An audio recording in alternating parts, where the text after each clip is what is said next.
fight, right? Ursa's just going on Tide, he has Aegis, Tide doesn't want to click Ravage. The whole team fight changes completely. This is why if they can get the Ursa to his timings, he can break a Tide. If they can't, and these things are going to be decided with the second phase that is coming up, they're also going to be decided with the laning setup. And I do also want to mention how these two teams, in my opinion, are probably the two best laning teams of the tournament also. They will punish each other's for every opening that they're gonna, every angle they're gonna expose, they will punish each other's. So the Ursa timing, is that something you'd like to see, like LGD, should they commit the rest of their draft towards making that timing stronger? I think we were talking on the panel yesterday about Secret, they sort of went with some Wyvern Magnus, but they didn't commit to making that strategy work. I think Secret's early Roche and early timing strategies were some of the fastest and strongest and well executed of the tournament. Ursa was a big part of it. Enchantress with TA was also another way to see it. Tidehunter would like the game to be a little bit slower. Like if Dota starts happening in minute 15 to 18, you got your 1-2 items, you're very happy. Ursa doesn't allow that to happen. He might be going Roche at minute 9. He might be going Roche at minute 12. These things speed up the game and force them to maybe address that in the draft. If they can't address it really hard in the lane to slow down this Roche happening. I want to mention how you see LGD's approach on the second phase, right? As Johan mentioned, like they banned the Troll, they banned the PA, they banned the TB. They're banning what they think. Yeah, they're banning what they think is gonna scale into the Ursa. I do want to mention the Lion pick, which I think is really, really strong, really powerful. First of all, it does not expose their draft, and yesterday we talked a lot about first pick versus second pick, which is now like second pick, meaning Team Spirit, they are past the danger zone because now they get to react twice. With picking this Lion, first of all, it gives actually Tide a better lane against Ursa. It's going to negate the pressure, the aggression from Ursa on the lane. And Lion Hex actually is one of the best tools against Ursa.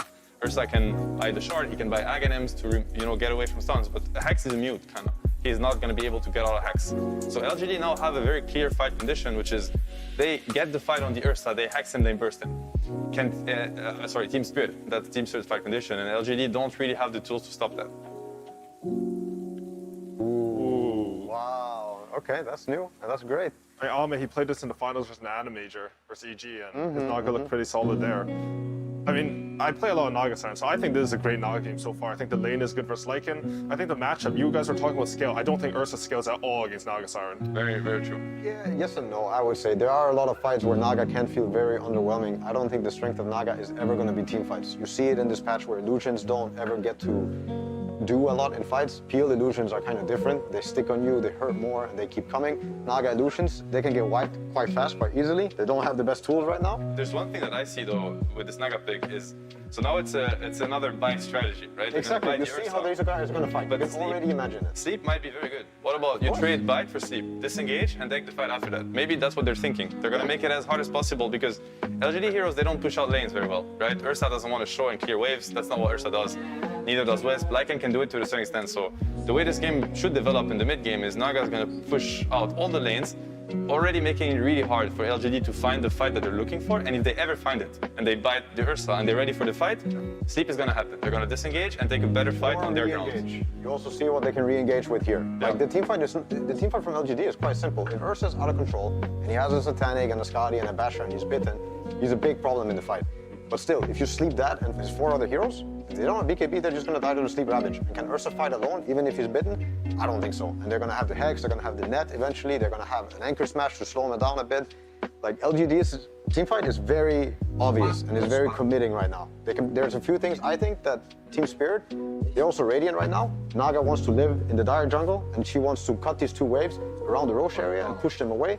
If they feel like going bottom, they don't get the Roche with an Ursa strat. This is another way to also break their lineup.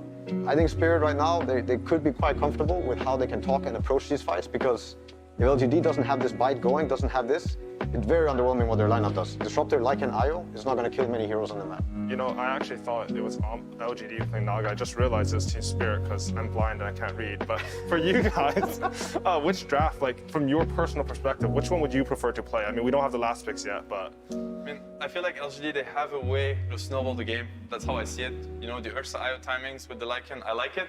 I do feel like this is one of the first times where I don't give LGD a strong upper hand on the draft. If anything, I'd maybe even give the upper hand on Team Spirits. Let's see if there's a Tinker coming now. There's a lot of picks. I don't think Tinker got removed. Tinker versus Naga, Tinker scaling team fight. Tinker is a huge hero. That sounds good, because that'll help their team fight scale into late game. They have a huge damage issue. They have a massive, massive damage issue. Okay, Pango. So is also a hero that comes with a lot of potential scaling teamfight damage. If you get items. Sleep also play. Like Yeah, they cannot disengage anymore. Yes. It's unreliable now. The sleep. It's also a hero versus Tidehunter. Force bad ravages, kill him. Also good hero versus ET. Very good last pick. A bit scary in the sense that it's a mid hero that can get very punished one-on-one, very weak laner against a lot of matchups. But you know, that's a lot of confidence from nothing to say. One of the best mid laners, if not the best mid laner in the tournament. And I'm sure their supports are gonna help, you know, with the mid lane and stuff. Very, very good pick. Very good last pick. If I still had to choose a lineup that I would want to play, I actually have more faith in this Naga lineup. If they play well around the Illusion wave push, again, I don't think Naga is the one you look for to crush the team fight. She needs to do her part.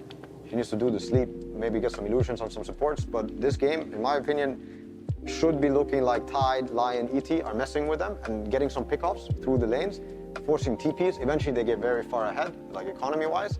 And this is going to lead to more openings. Naga can maybe join the fight, get an early Scotty, like take over the fights with a gold advantage, or just keep playing the map. I like how you're talking about how Naga splits up the map also, because when you have Naga Siren, what I found is you want your other heroes to be able to pick off the enemy heroes, right? They already have that with Lion. They have some additional damage with ET. So if they're playing the actual Naga game, I agree with you. I can see it being very successful. One more to kill on the side lane. Clap them when they split up. Yeah, they split up, they try to deal with Illus, boom, the burst is gonna happen. Lion, ET, Void Spirit, any hero will die 100-0. And Naga will force LGD to split up. They will force them to, they're gonna cheat the map. They're gonna create unfair situations, and it's gonna be hard for the LGD to fix that unless they have full control of the game. This is why the laning phase is gonna be incredibly important. You know, for LGD to kind of slow down what Team Spirit is putting. I would say it's even more important for LGD to actually have good lanes for the sake of their own timings. If they don't get this Ursa threatening the Roche around minute 10 plus, this means the whole game is going to slow down, and Naga's going to get into the jungle, going to get his waves, Lion's going to get closer to Dagger, sorry. And if you create that, I think Team Spirit's lineup is going to be really fun to play, and it's going to be a very hard game for LGD. Very interesting draft. I would also say that the lanes are a bit scary. I think this ET on the side lanes is completely untouched. They don't have a single stun for him. He's going to get the Spirit and he's going to Bottom lane is going to be fun. Yep. Bottom lane is going to be a lot of fun for this ET. Very strong lanes from Miposhka Team also Spirit feeling himself this tournament. Yep. Miposhka ET. Scary stuff. Yeah, Toronto getting his Void Spirit again.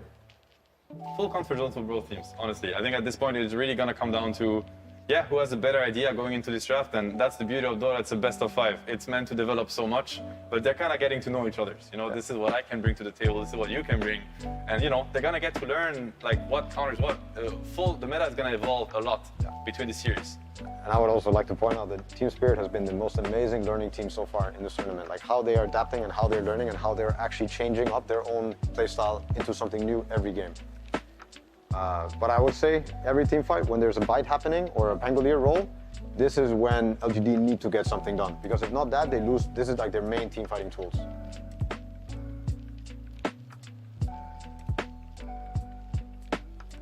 And now we're about to start the game, and we're going to have an interview with the coach of Team Spirit Silent, along with Sumi. Thank you very much, AUI. I'm here with Team Spirit's coach, Silent. Silent, we are in the grand finals. This is where everything comes out, right? All the strats will come out. Did you prepare anything specifically for PSG LGD, or are you going for comfort? Honestly, we didn't prepare anything because we wasn't have enough time. We was preparing for Team Secret, so we're just gonna play and having fun. All right, so you're just aiming to play the game. Did you have anything specific in mind with this draft? Not really. We was looking into their heroes and was trying to counter-pick them. All right, well, we will see how the drafts tend to play out throughout this series. We'll take it to ODPixel and Insania in the meantime. Thank you very much, Sumi. Yes, ladies and gentlemen, welcome to the grand finals of the International 10. Team Spirit up against PSG LGD Insania. It's a pleasure to have you by my side once again. How excited are you to see these two teams go head-to-head in this best of 5? I mean, I'm extremely excited. This is bringing back memories of TI6, where you had DC make the miracle run in the lower bracket and going up against Wings at the time, and you have some of the Wings players on LGD's side, so I'm feeling TI6 vibes, and I think this Game 1 draft actually looks really, really good for Spirit. Okay, what is it in particular like about what they've done here in this first game? I mean, I feel like, as Notel and Seb touched on, the way that the lanes are set up, I feel like they're going to have a really nice start to the game. And I feel like LGD is like really, really timing dependent, and they need to make sure that when they pop roll and they use the wolf bite on Ursa, they get a lot in the fights. And when I look at Spirit's draft, I see answers. They have the sleep, they have like 10 different stuns that they can throw out, and even if they burn the Ravage, I feel like the 4-man of their draft can still fight. So if they can get the Naga fat enough, if the Naga can ever join the fights and actually have a presence, I think their draft looks really, really nice to play. And it's, you know, you've got to be excited to see it, right? Another game, Yatoro just continuing to show off his versatility of carry heroes. This is crazy here. Here in the grand finals, Naga Siren coming out. I mean, when you're seeing how the man can play on all the list of heroes that he's pulled out so far, there's no reason to doubt that he can't pull out a top tier performance on any of the carries available in the game. Yeah, absolutely not. I mean, he's shown that he can play pretty much every single hero in the game. I've been so impressed by it, and the crazy thing is how flexible he is too in playing. Like, he can play hard carry one game and then the next game he's playing tempo, and this has led to, I think, Spirit having like the versatility in their draft and the ability to adapt the way they have throughout the tournament is, in my opinion, a large part because he's so versatile in his playstyle. Yeah, I mean, as sort of a drafter, you know, when you come into a series or against Team Spirit, what do you do about the fact that they have sort of this special power in Yatoro's sort of hero pool? Like, do you just sort of ignore the carry? Do you still bother banning them out, or do you look elsewhere? Like, what is the best way to tackle this team? I mean, if I knew the answer, I'd would have probably known how to beat them by now. But I feel like the thing is, they just seem to. You deal with collapse, then Yatoro goes out of control. You aim for Yatoro, and then you have collapse and Toronto Tokyo going out of control. And I feel like a lot of this is heavily due to the fact that they play so well around vision. When I looked at the teams throughout the tournament, I feel like what Spirit has done that no other team does nearly as well as them, and I would even bring LGD into that category, is they control vision. They're really good about playing around wards. They understand when they can fight into wards, and they understand when they have to avoid it. So I think for Team Spirit, this game is going to be a lot about can they deward LGD, remove LGD's information, and have more information to play with. Sure. And for PSG LGD, of course, they've managed to charge their way straight to the finals through the upper bracket. When you look at what they've got here in this first game, what is it about this lineup that's worked sort of with the play style that they've been able to just destroy teams in their run up to the grand finals? I mean, this looks very similar to their tiny sort of draft fight. You're going to have this one core that's going to be unbeatable. They have this mid laner that's going to provide control and lockdown for them so that he's going to be able to output damage. You have the glimpse to bring people back to the Ursa. So the concept for LGD is very much like, we're going to hit our timing, and once we do, you cannot touch us. And I think for Spirit, the problem will be if LGD is allowed to freely just get to their timings, get that Aegis on the Ursa, where they can start ignoring the Tide Ravage, or even fighting without the Wolf Bite from the Lycan, that's when they're going to be at their strongest. So I'm expecting all hell to break loose after the laning phase. Absolutely, and I can't wait to see it. Here we go, ladies and gentlemen, finally getting into the action of Game 1 beginning between Team Spirit and PSG LGD. Let's see if that chaos starts coming quick and fast. We know that both teams are very much able to bring it. Some of the fantastic performances they've given us so far on the main stage. Yeah, and straight away Yatoro's coming out with a really smart play. He sends his illusions within the tower range, but he puts them in an area where the tower doesn't have vision, and by doing that, he will scout out the ward immediately from LGD. And this is what I mean, right? Spirit are so on top of all of the small things that will give them any sort of information advantage, where they will have more vision than their opponents. See if they're able to maintain it throughout the early stage of the game, where it's very likely for those movements to be coming from lane to lane. See both teams avoid one another here for the bounty runes. Bit of a poke onto Maposhka, as Yatoro will still be able to grab that bounty rune. In fact, as you can see, 3 bounty runes to start things off here for Spirit, so a bit of a cash bonus to begin the lanes with.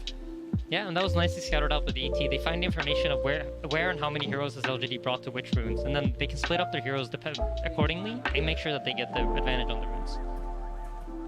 Let's look at some of these matchups. The mid lane, Pango versus Void Spirit, Toronto Tokyo versus Nothing to Say. What are we going to have going on here in the early few waves? I think most likely it's going to be a pretty farm-heavy lane. I don't think really either of the two heroes are going to aim to kill each other. Probably going to be a lot of trying to push out the waves, control the runes, and then around 6 minutes when the real rune spawns, that's when you'll see both the supports collapse on the mid lane. Because I think both Pango and Void Spirit really rely on that rune control. I'm looking at both sort of the side lanes, the 2 carries, Arme and Yatoro. Who's going to have the easier time? I think if you take a look at top lane, you see Ursa against Tidehunters, generally a pretty good lane matchup because you think of how the Fury Swipe stack up on him, and they have the sustain to tank the harassment that's coming out from Team Spirit. So I think as they level up on the top lane, I imagine the Wisp Ursa will do fairly well up top. But with that said, I think Collapse is still going to have a decent game. I mean, Collapse has definitely been that solid rock of a player for Spirit time after time. He's been the one that they have been very happy to give that prioritization, get his game into a good shape so that he can be the one to lead the charge into the team fights and start the action off for Spirit in those mid-game. Yeah, absolutely. And bottom lane, Yatoro's kind of playing this type of laning where you're not going to be pressured at all.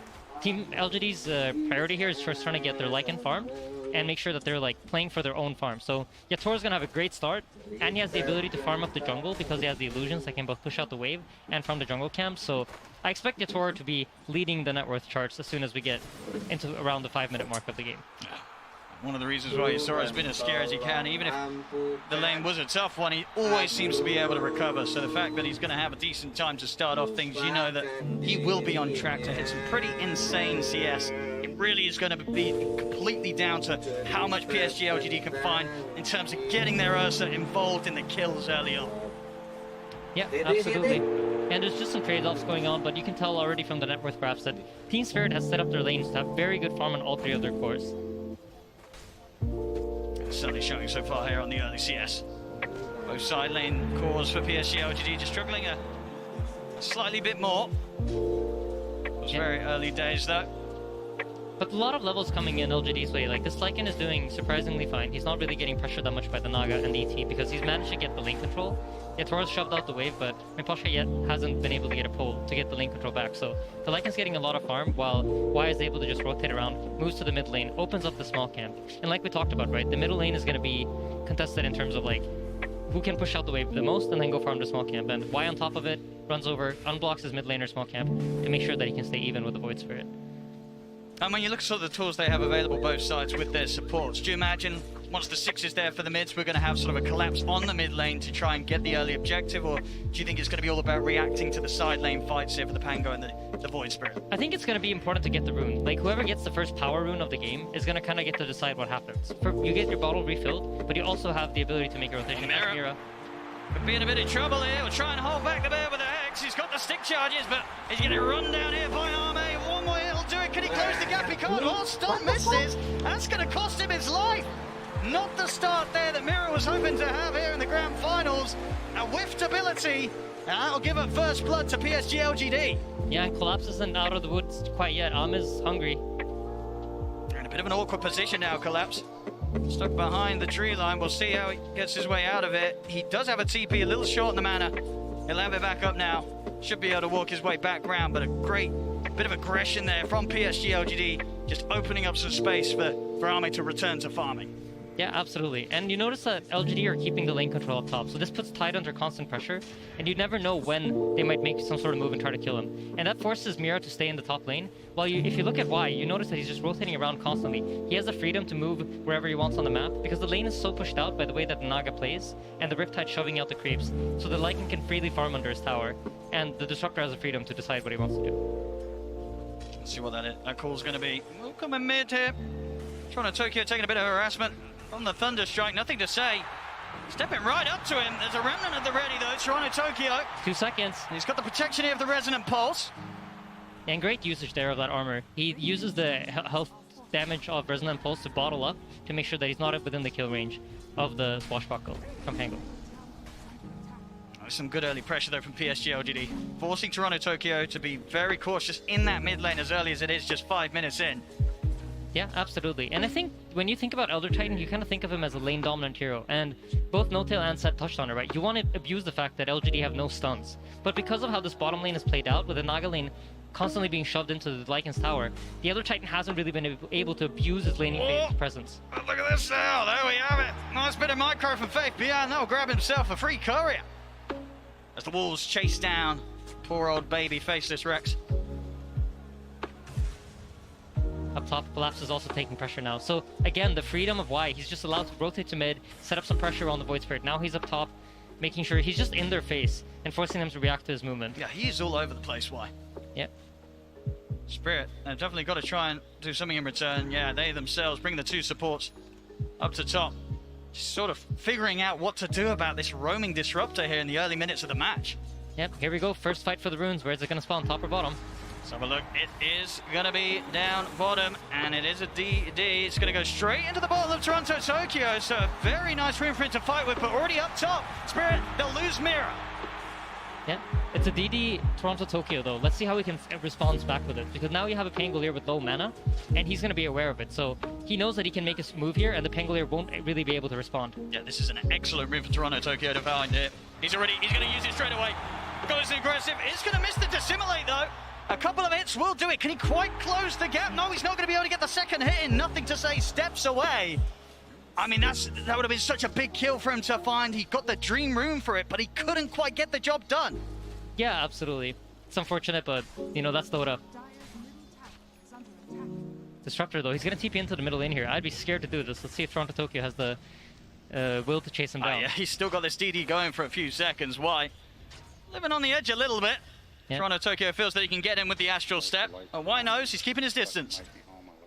Yeah, and if you take a look at the net worth, you see Yatoro. He's just going to start accelerating his farm even more, but I'm impressed by how well the Ursa's been able to keep up. And this is largely due to the fact that they had lane control for so long up at the top lane, and they were able to just keep their heroes, the enemy heroes, so close to the tower, so Tide could never really feel free. Arme. He's going to try and step over for Mira, but again, Team Spirit, they've kept their two supports up here, both Mira and Maposhka, making sure that there's never the opportunity for Arme to get any kills up here right now. As you say, Arme doesn't care too much. Complete free farm, level with that of Yatoro's Naga Siren. He's having no struggles whatsoever, but Spirit just trying their best to limit anything else going into the hands of the Ursa this early. Yep, and you notice the Naga in the bottom lane now. She's just going to put her illusions on the lane, push out the waves, while she farms the jungle camps close by, and try to get ahead of the Ursa by doing this constantly. And LGD are going to try to match by using the Wisp Overcharge to allow the Ursa to farm. And we notice both these teams are so good at stacking, and here we go again. Runes are spawning. And Toronto Tokyo is going to be the focus. Quick jump away from the Rolling Thunder. Yes, it's an Arcane Rune secured though, so if they can manage to survive these 70 seconds and nothing too bad happens, this is a huge rune for them to have. All about these power runes early on, especially in a game, 8 minutes in, only the 2 kills so far. Yeah, I mean, it's the tension, right? Neither team really has anything to do yet, and they're both drafting for slightly later timings in the game. The Tidehunter now finally hit level 6, so if there's an opening, look for some sort of rotation. I think it's hard to go for the Ursa, so there might even be the possibility of the Tidehunter rotating out of this lane and making some sort of move with Toronto Tokyo. When you just look at the heroes that PSG LGD have at their disposal, and you feel that Spirit, they're just not going to want to try and push into that tier 1 quite yet. I think for Spirit, your expectation was to do slightly better in the lanes, but they haven't really been able to do so. See, it's all right. Getting gone on here by the two of them, but the Rolling Thunder not quite ready again. Not quite yet. They'll get the glimpse back, but no further damage to come onto the Naga Siren, so Yatoro will be fine. Yeah, a little bit of miscommunication there, it seems. The shield crash wasn't used on the hero. The glimpse came in a little bit later. Well, they've got their eyes on Arme. As they know, that play was made by a couple of PSG LGD inside their own jungle, but Arme, he's out of reach of the Remnant. He's away. Space is there. Down bottom. Faith Beyond continues to push. The tier 1 to fall already here on Spirit's side of the map. Yeah, I think this is the most shocking part of this early game, because I expected the Lycan kind of get zoned out by the Naga, and the Naga Illusions to defend them, but... Let's see if they can get Arme. They've got 4 heroes working on him right now. Ravage. He has the ult up. He's on the retreat up to the high ground, but they'll be able to get in front of him, close off his escape. Spirit will finally be able to claim their first kill here in the first 10 minutes, getting themselves on the board. Yeah, and this is a huge kill because it allows for Team Spirit to now start firing back and taking over this top lane area. They need this tower to fall. And meanwhile, this is the response you see from PSG LGD. They rotate their heroes mid to try to force Spirit away from the top tower and force them to come defend their mid tower as the more valuable tower for the later Roshan. They're hitting these timings, PSG LGD, no doubt about it. Spirit just having to let them do so. Yeah, I mean, this Lycan really has becoming the big X factor. I don't think Spirit expected him to be this strong out of the laning phase. And now Am is going to comfortably move into his triangle and start farming up. I think once he hits that Diffusal Blade, look to see Spirit try to, LGD try to make some move. But I think if LGD gets to farm up right now, they feel like they've hit they have enough map space to where they're comfortable playing around their cooldowns and just waiting for the Disruptor ultimate to come online, wait for the Lycan to finish up his items, and then just play around his forms together with the power runes that the Pangolier is securing. I mean, in this sort of game where, both teams playing as carefully as they are, just 1 to 2, coming up to 11 minutes, do you look at the Naga Siren and feel that for Spirit, if they can keep this game in pretty calm waters and not allow the early aggression from PSG LGD to get to them too much, this Naga Siren will be able to carry out in the later stages, or do PSG LGD always have the means to deal with it? I think to some extent you are happy, but I feel like you wanted the laning phase to go better so that LGD's timings come later into the game. So knowing that your lanes haven't quite gone the way you wanted them to, they must feel like, okay, at some point now, once LGD gets items, they're gonna come running at us. Look at this top, nothing to say. He's going to get the lead in onto Collapse. I'll drop the static sum as well, putting no chance of Collapse being able to return fire quite yet with a potential Ravage. Doesn't matter though, he's able to walk out to the side. They'll go for the glimpse back on him. He'll simply look for the TP out, and there's nothing to put a stop to it. Collapse, realizing his strength here with a Hood of Defiance, he's got enough tank ability to just TP out of it all. That's the Rolling Thunder and the Static Storm put to waste there by PSG LGD. Yeah, great jukes. He just dodged out the Pangolier spells, and once the Rolling Thunder missed, he knew that he was safe. Glimpse is used, TP out. Just great presence of mind there from Collapse, knowing exactly how to play his situation out and get out safely. I love what LGD are doing though. If you take a look at the top lane, this is one of the things I loved about how OG ran the Wisp in the position 3. They recognize that Wisp's item timings are really important for you to keep these heroes alive, because if you think about how healing works in Dota, heroes keep growing their hero pool, like health pools, but the healing items are static amounts of heals. So 250 health on a hero that has 1000 HP is like a lot more than it is on a hero that has 3000 HP. So if you hit these heal item timings early into the game, that really enables you, and they've given Xingqiu the top lane to sit here and farm comfortably. See that bottom lying, quite a dangerous position here. The side of the jungle of Team Spirit in Toronto, Tokyo will be quick to put a stop to it. Naga Siren also closing in on the Mantha, and by the looks of it, she's going to get that item before Ursa even completes his Diffusal Blade. So Yatoro's probably very happy in this game, feeling comfortable with how it's going right now. And when you look at sort of what they have against him, do you feel that a lot of the map is pretty safe for this Naga Siren to farm in? As long as the song and the TP's up, will he get away most of the time? I mean, most likely. I think the tricky thing here, if you're LGD, is how do we deal with the illusions? How do we deal with the Naga putting illusions in our jungle that will scout out our movement and force us to play away from Roshan? Because as Dyer here, Notail and Seb also very touched on this a lot, the Ursa wants Aegis. This is his most key item, especially when you're going up against big cooldowns like Ravage, like Finger, Earth Splitter. You know these long cooldowns, people don't want to use them on your Aegis, so it's going to be important for him to get it. And the Naga, as long as he's able to play top and put illusions in the top Dire jungle, it's really hard. Like, what are you going to do? Because their heroes don't have ways to effectively kill the illusions.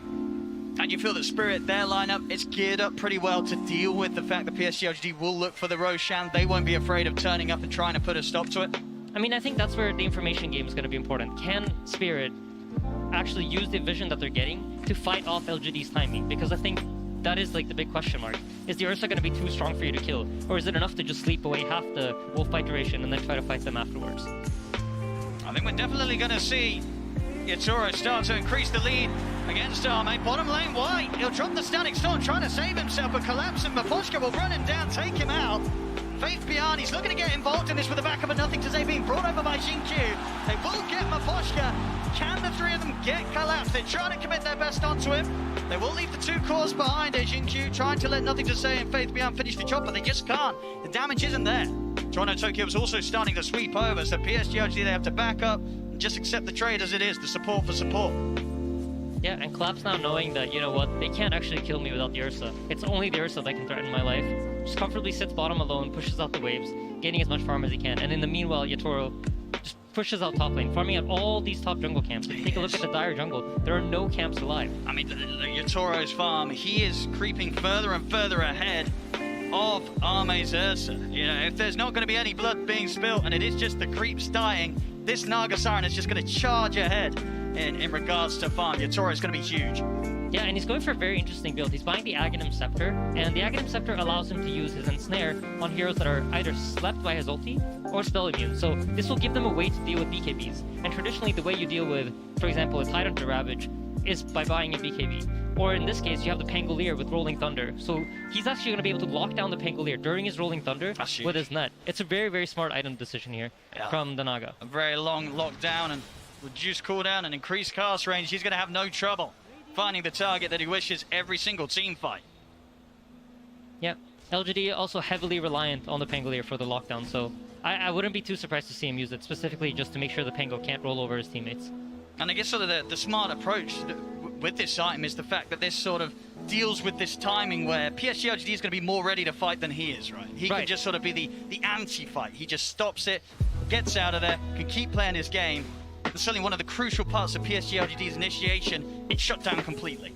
Yeah, absolutely. I mean, for Spirit, that's the name of the game, right? Can we drag this game on? And literally slowing him down during his roll, forcing his timing to be unable to be used, is just exactly what Spirit are looking for in this game. But yeah, we're starting to see items gear up on LGD's side. If you take a look at the Lycan, his timing is really going to be the big thing. But I think Spirit have won the early game in that there's no Roshan killed yet. And that means the second Roshan is going to spawn slower, and that's no Aghanim shard for Ursa for the first half hour of the game. I mean, if you're PSG LGD right now, what sort of calls are you making? Are you looking at an item that's round the corner and then saying we've got to go? Do they need to go right now? How urgent do they need to be? I think they looks like they're gearing up to look for an opportunity, right? You finished up the Helm of the Overlord. The Ursa now has his Diffusal Blade. Your Wisp is closing in on mech. You already have the Holy Locket. So there's a lot of nice tools for LGD to take a straight up team fight if Team Spirit presented to them. Siame. It's going to start with a bit of a tickle onto Toronto Tokyo. The Remnant holds back the bear. Quick jump out with the steps. Nothing to say. He's trying to close in. Does he want to keep diving underneath the tier 2? Maybe trying to get some vision for a setup from the Disruptor, but now Team Spirit, they're far enough away. Nothing to say. We're going to hit with the Swashbuckler. Procs of the Maelstrom, nearly bringing him down, but Toronto Tokyo gets away. On as low HP as he is, Collapse also able to TP out, as there's nothing else to stop his escape. Team Spirit, they're able to avoid the move completely by PSG LGD once again. Yeah, and they didn't even have to involve the Naga. So during all of this time, Yator's still just gaining farm. He's 2,000 gold ahead of the Ursa already. Oh my, this is going to be a problem. He's getting out of control. He's only, I believe he just finished his Aghanim Scepter too. So he has Manta and Aghanim Scepter at 17 minutes into the game. He's crazy farm. This is, I mean, Yatoro, it really has been eyes on him throughout the whole tournament and performance of Spirit. Top lane setups there with the net. That's the mid gone. Nothing to say. Going down, Yatoro. Instant Song TP as he knows the response will be there from PSG LGD. Gets out. They cannot catch him. Yatoro will continue to farm. Yeah, this is a really important kill, but by forcing the Naga Siren to TP out, LGD now have the option of potentially taking back control of their jungle. So this is going to be their objective for the next minute here. As you see, they're going to try to contest this Tidehunter. They know the Naga Siren is not present. See what they can do about Collapse. Jump already in onto the Disruptor. They're looking to burst. Collapse, he's holding on to the Ravage for now. Static Storm's down. Collapse gets himself out of the side of the Ravage. Onto the 2, and then they blow up Armor. It's 3 down at the moment on PSG LGD. IO also caught out. GQ to fall. That's absolutely massive. My goodness.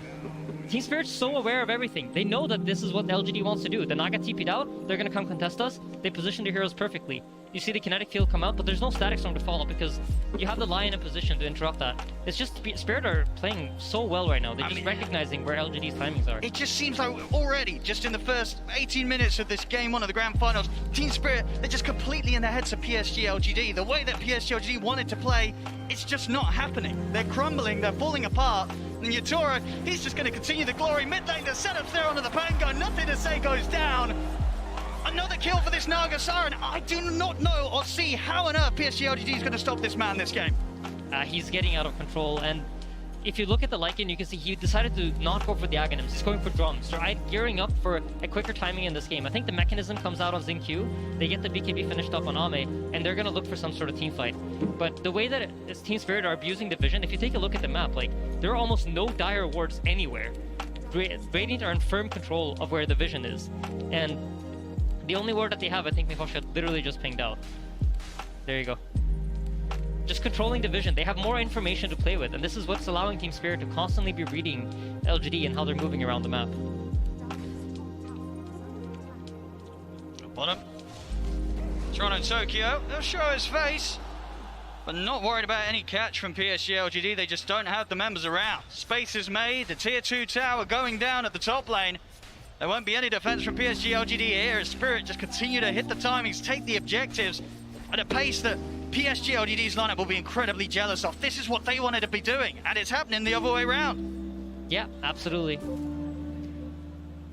They are starting to finish up some key items though. You see the Pangolier now has a Blink Dagger, so they have an easier form of initiation rather than just trying to run at them with a roll. So if Team Spirit heroes start getting cocky and playing alone, there is a way for LGD to respond and punish. Very close to this mechanism on the Wisp as well. It's just 100 gold away, and this really is the Wisp's big timing. You have both the Holy Locket and the mech to heal up the Ursa, and Ursa's closing in on BKB, so I'm smelling a fight in the waters, Owen. Yeah, the next one, it's got to be strong from PSG LGD. Another rough fight, and this game could quickly fall out of control. Yeah, and as strong as a Naga Siren is when she's playing this kind of map game and she's able to get the pickoffs, she isn't the strongest hero to fight up against the Ursa. So if you think about how these heroes function against each other, the Naga can't really fight up against the Ursa straight up. So if LGD is able to corner Team Spirit and they can take a fight where it's just a straight up 5v5 with the BKB and the mechanism finished, that could be an amazing timing for them. But Spirit don't want to allow that, so they're deciding to smoke up and make the move on their own first. Let's see if they catch PSG whilst they least expect it. BKB is out for Arme. Why? So let's start things off. They'll go for Y. Take the Disruptor out of the action. And Disruptor's a really key kill, because if the Disruptor isn't alive in the fight, they can't really go for Collapse. Look at Collapse's itemization. This is so smart. He's going for the Yules together with the Hood and a Blink Dagger. And why is this interesting? Because if you're inside of a Static Storm, and you Yule yourself, and you have the Hood up, and there's no physical damage to hit you, you can actually just blink straight out of it. So just really, really smart item decisions coming out of Collapse here. Well, we'll definitely have to look out for that play. Would be a rather impressive outpost, taken back into the hands of Spirit. And keeping full control around this area, this Roshan, as you say, which is just sort of it's a long distant dream, it seems, for PSG LGD. They're never getting anywhere close to this pit until they're able to find the fight that they've been hunting for the whole 22 minutes of this game. They'll smoke up now, ready to go. PSG LGD, they have to find success here. Yeah, absolutely. And if you take a quick look at Lycan before the fight breaks out, he's decided not to go for the wolf fight. They recognize that they won't be able to play the strat the way they intended for it to. So he's going to be building up some damage items as well. Smoke will dispel here on Toronto Tokyo. So to be set for PSG LGD, they know that both teams are waiting here up to the side of the river on the respective edges. And now Arme, he's going to sneak into the Roche, start to try and take it out here. Yeah, for the first time in this game, they've been allowed to take back the Dire Jungle and try to apply some pressure to Roche. So I expect Team Spirit also recognize that, you know what, we've given up the Dire Jungle. What would LGD do with that? Well, they would go to Roshan. So let's see Spirit check this out. Arme's going to slow it down a little bit. The Spirit's coming in. They know that they know. Stop it. It's the IO. They're going to lead it. There's the jump straight away. They're looking to burst through the IO. And the Aegis will fall into the hands of Arme. Arme's able to get the Roche kill, get the Aegis. They get the Static Storm down. The Rolling Thunder has run in control. Toronto Tokyo. But he's out with an Astral Step. Toronto Tokyo actually makes it out of there. Dissimulate as well. PSG LGD may have got the Roche. They may have got the Aegis. Toronto Tokyo will still go down as Faith Beyond was able to wrap around and find it. Yeah, really nice play there from LGD. What an unfortunate event there for Xingqiu. He gets pulled into the Roche pit. You really want to stay outside with a tether, but stay tethered to Ahmed, but he takes one step too close, and then the Wisp comes inside the Roche pit, which gives Spirit the perfect opportunity there to go in, but I don't think they were quite expecting the BKB, so all in all, I think they're happy with this. You know, they gave up the Aegis, but it took them 24 minutes to get there. So Roshan number 2, which really is Ursa's key timing in this game, to get that shard so that he can play most of the fights enraged, is going to come much, much later than they expected. Definitely the beginnings of PSG LGD getting this game back under their control. Yeah, absolutely. Now they need to abuse the fact that they have the Aegis to try to gain some map control here. You want to try to get the lanes pushed out, force Team Spirit to play reactive to you, and then once you are able to corner the mid, you're going to find that team fight that you so much want. So the hard part here for them is how do we deal with the Naga illusions, and how do we stop them from just using illusions to push the lanes back and make us play the map game. I mean, yeah, which hero are you sort of putting in charge of dealing with them? I mean, they picked the Pangolier as an answer, right? And if you look at his itemization, he's going for the Maelstrom. He's trying to have some more damage and have some more presence to kill the illusions. And luckily for him, Yatora hasn't really bought any items that tank the illusions up. He's more so building his hero up so that he's able to fight into the Ursa. He's going for that Bloodthorn. It looks like he's going to follow it up with a Heart, so he's also gone for some sort of hybrid build where he can actually get solo kills if he catches people out alone. And for Spirit right now, despite the Aegis falling into the hands of Arme, are you still very willing to fight? How much do you need to respect this Aegis on the bear? I think... Oh, teamfight bottom. Xingqiu's in trouble. Xingqiu will manage to make his way around the Remnant. Quick tether back over to the safety of Arme. Yeah, I mean, for Spirit, I think you want to fight, but it needs to be the right fight. You ideally want Yatora to try to force some hero around the map, and then once you know that the PSG LGD's heroes aren't in position to connect, then you can go for some sort of smoke. Then you can make that move. But the difficulty for them is you can't necessarily go on the Ursa. You don't have the tools to bring him down at the start of a team fight. Got the eyes on the two of them bottom. PSG LGD, Arme and Xingqiu. On their own down here for now. There is a relocate available, and of course with the Aegis, Arme a very hard target to jump. Pressure continues from Yatoro and his illusions in the mid lane, keeping these waves shoved right up towards the base of PSG LGD. And down bottom, Team Spirit are just waiting patiently, but LGD have recognized that they TP'd bottom, right? So it's very likely that their heroes are stuck on that side of the map. So here they come sweeping up towards the dire jungle, understanding that Spirit cannot already have moved their pieces from all the way from bottom back to top after the TP response to the tier 2 tower. So just smart play coming out from both sides. I think we saw this in the VP Spirit series. Team Spirit are going to be really, really smart about only fighting under their vision, or where they feel comfortable that they have the information they need to take the fight. I think in this way, LGD's like maybe sometimes a little bit more reckless and will play with like assumptions. Like if they see you bottom, they might try to aim to fight you top, which we saw earlier. And in the early game, you know, Spirit read that perfectly. So if Spirit's able to get a good read like that, you might see them pounce. Yatoro very ready to enter the fights now with his aggressive item with the Bloodthorn complete. They're able to get that locked down with the stuns, with the Lion and the Tide. That amp up of the damage will allow them to just destroy whichever hero they target. Yep, and something that I noticed Team Spirit do a lot when they feel like they're on the back foot is take over the enemy triangle and try to set up control here. And this is something that I'm sure LGD are aware of too, but Lycan's in trouble. Yep. The setup here, you see the damage here with the Bloodthorn really amping up. It's not quite enough though. Faith Beyond makes it away, has the plate mill and that Hyperstone done already onto the way to the AC. An additional bit of armor certainly helping out. Yeah, and this is an opening now for Spirit. The Lycan form is down.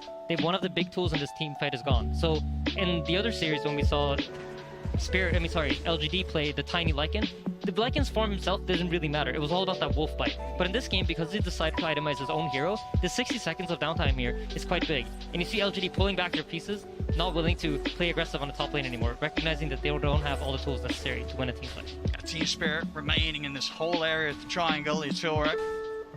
Slowly sieging onto the tier 1 tower, seeing what sort of reaction they can force out of PSG LGD. 20 seconds until that Aegis has gone off Arme.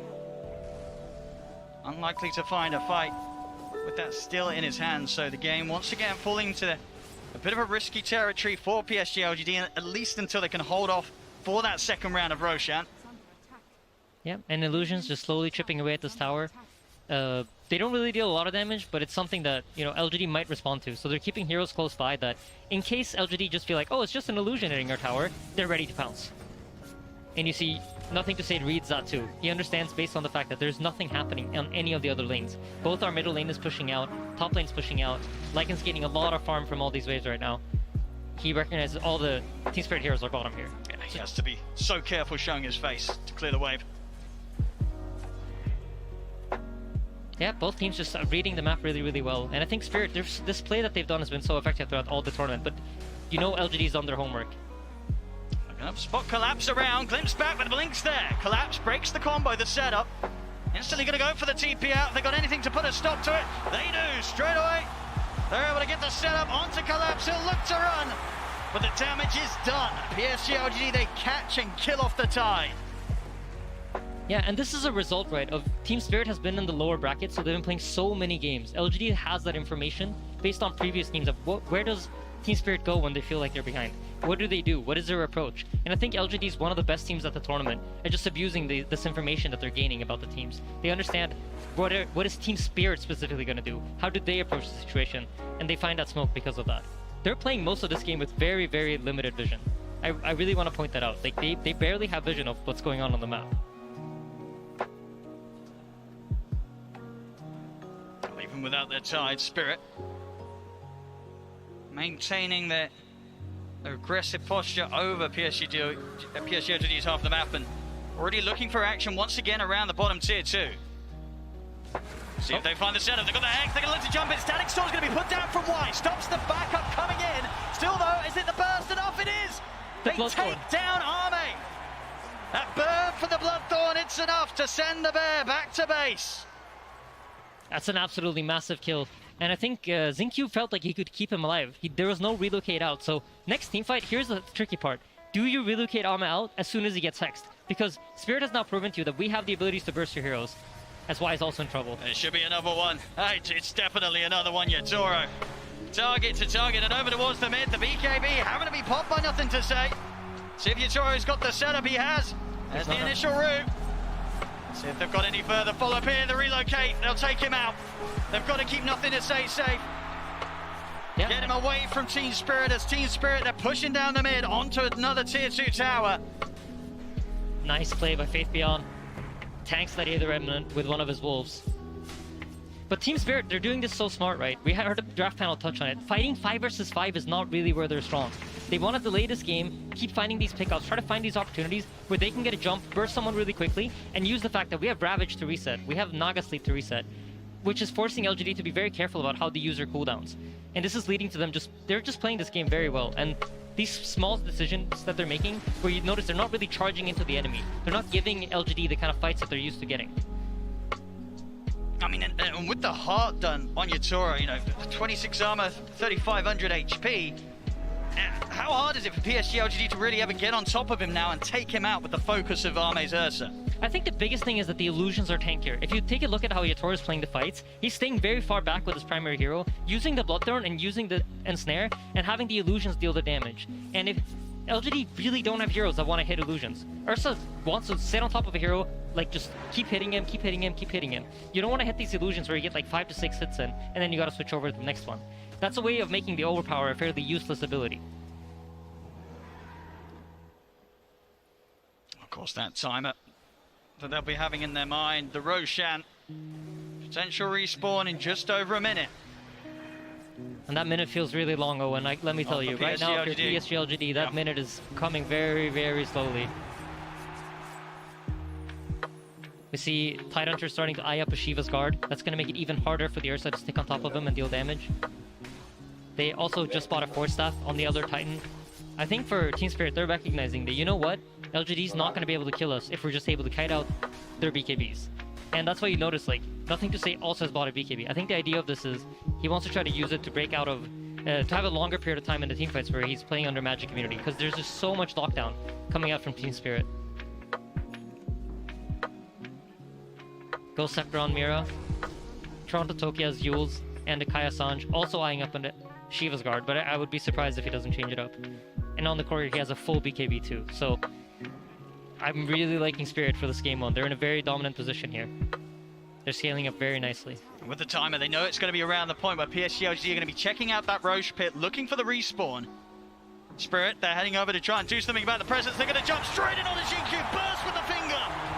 As the IO goes down, no buyback, Xingqiu cannot get back into this fight. Nothing to Say has to roll out with the Thunder. So this is huge, right? Both Lycanform was committed, as well as the Pangolier roll. So if the Roshan spawns, which it does, this is free Roshan for Team Spirit. And remember how much we talked about how badly you want this for LGD. It doesn't even matter if the Sagas comes to use for Yatoro, they just want to make sure that PSG LGD doesn't get it. And this is the only shard, Aghanim shard, that is dropped from Roshan throughout the entire game. So that's 1,400 gold that now Ahmed is going to have to spend for himself. I mean, it just goes to show how solid of a position that Spirit are in, where just a couple of ults expired by PSG LGD and a dead IO, and suddenly the rest of the lineup, they cannot do anything about Spirit taking the Roche. Continuing their lead here, 7k up. I mean, Yatoro, he himself, 7k difference between him and Arme's farm. Well on the way to having a butterfly complete for the next bit of action as well. Yeah, and with this butterfly, he actually has the option of now utilizing his own hero too, once the situation looks good for him, because the Ursa can't just burst him. The bash is going to miss, there's a proc chance on the bash, there's a proc chance on the miss, so it's going to be hard for the Ursa to just lock him down.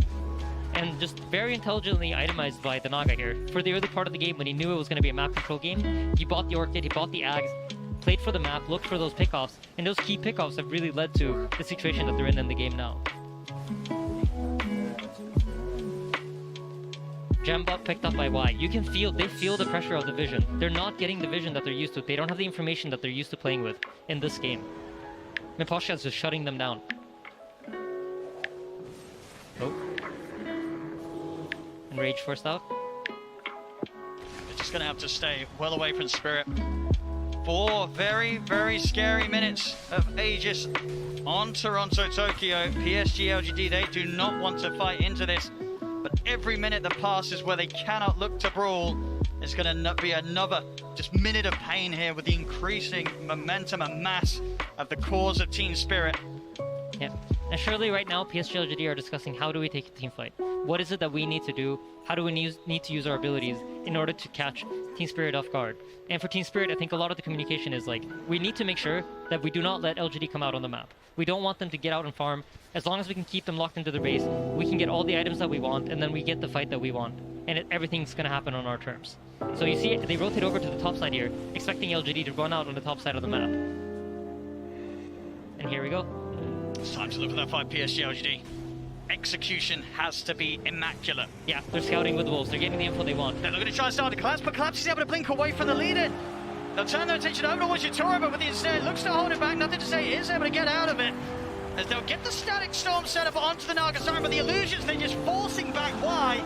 Swashbuckle's going to miss. I mean, Yatoro, he's barely been scratched. He's back up to full HP. PSG LGD, they have to run back to base, but Collapse, he's in with the ravage onto the two of them. Silence down onto Arme, pop the BKB, turn towards Toronto Tokyo, but they cannot stay for this fight.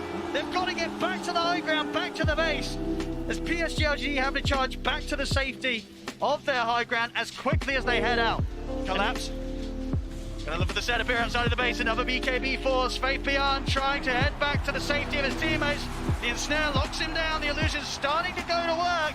Remnant left in the position. They drag him back with a splitter into the finger. My goodness, the Lycan gets absolutely destroyed. And Toronto Tokyo's not done.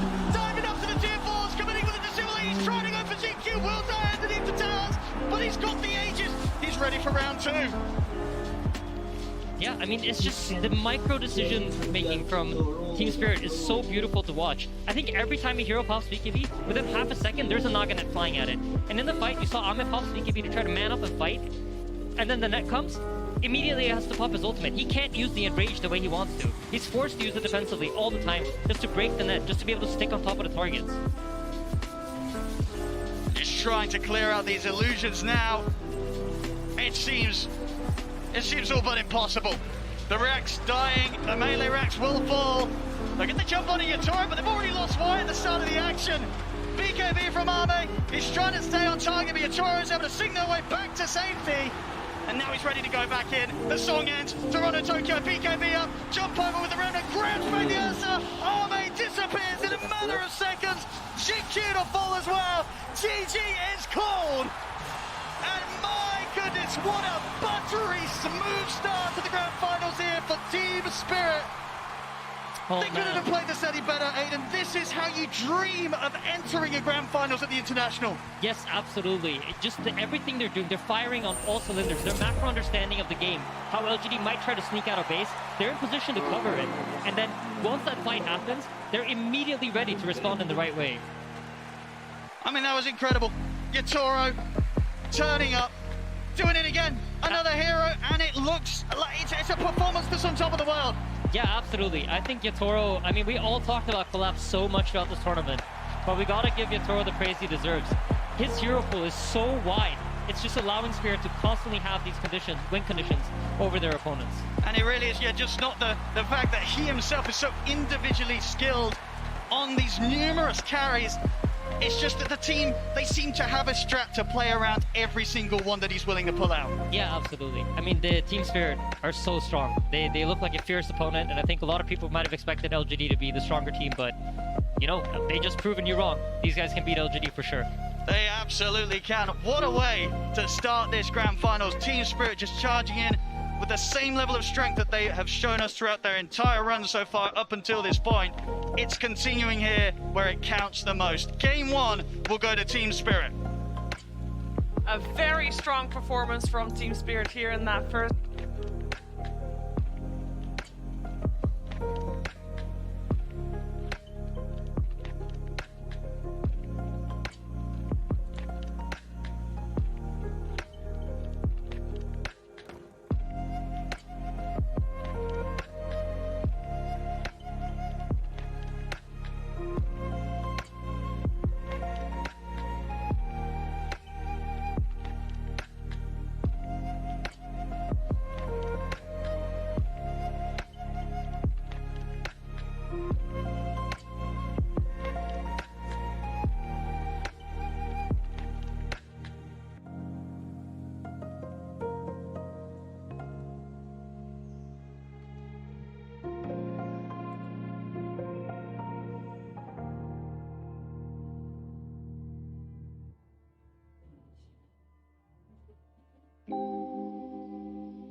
fight.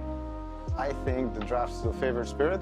I think LGD were not so comfortable with how it ended up looking like. They're much more comfortable if they have a condition where it's like, in 20 minutes we're going to be stronger, in 30 minutes we're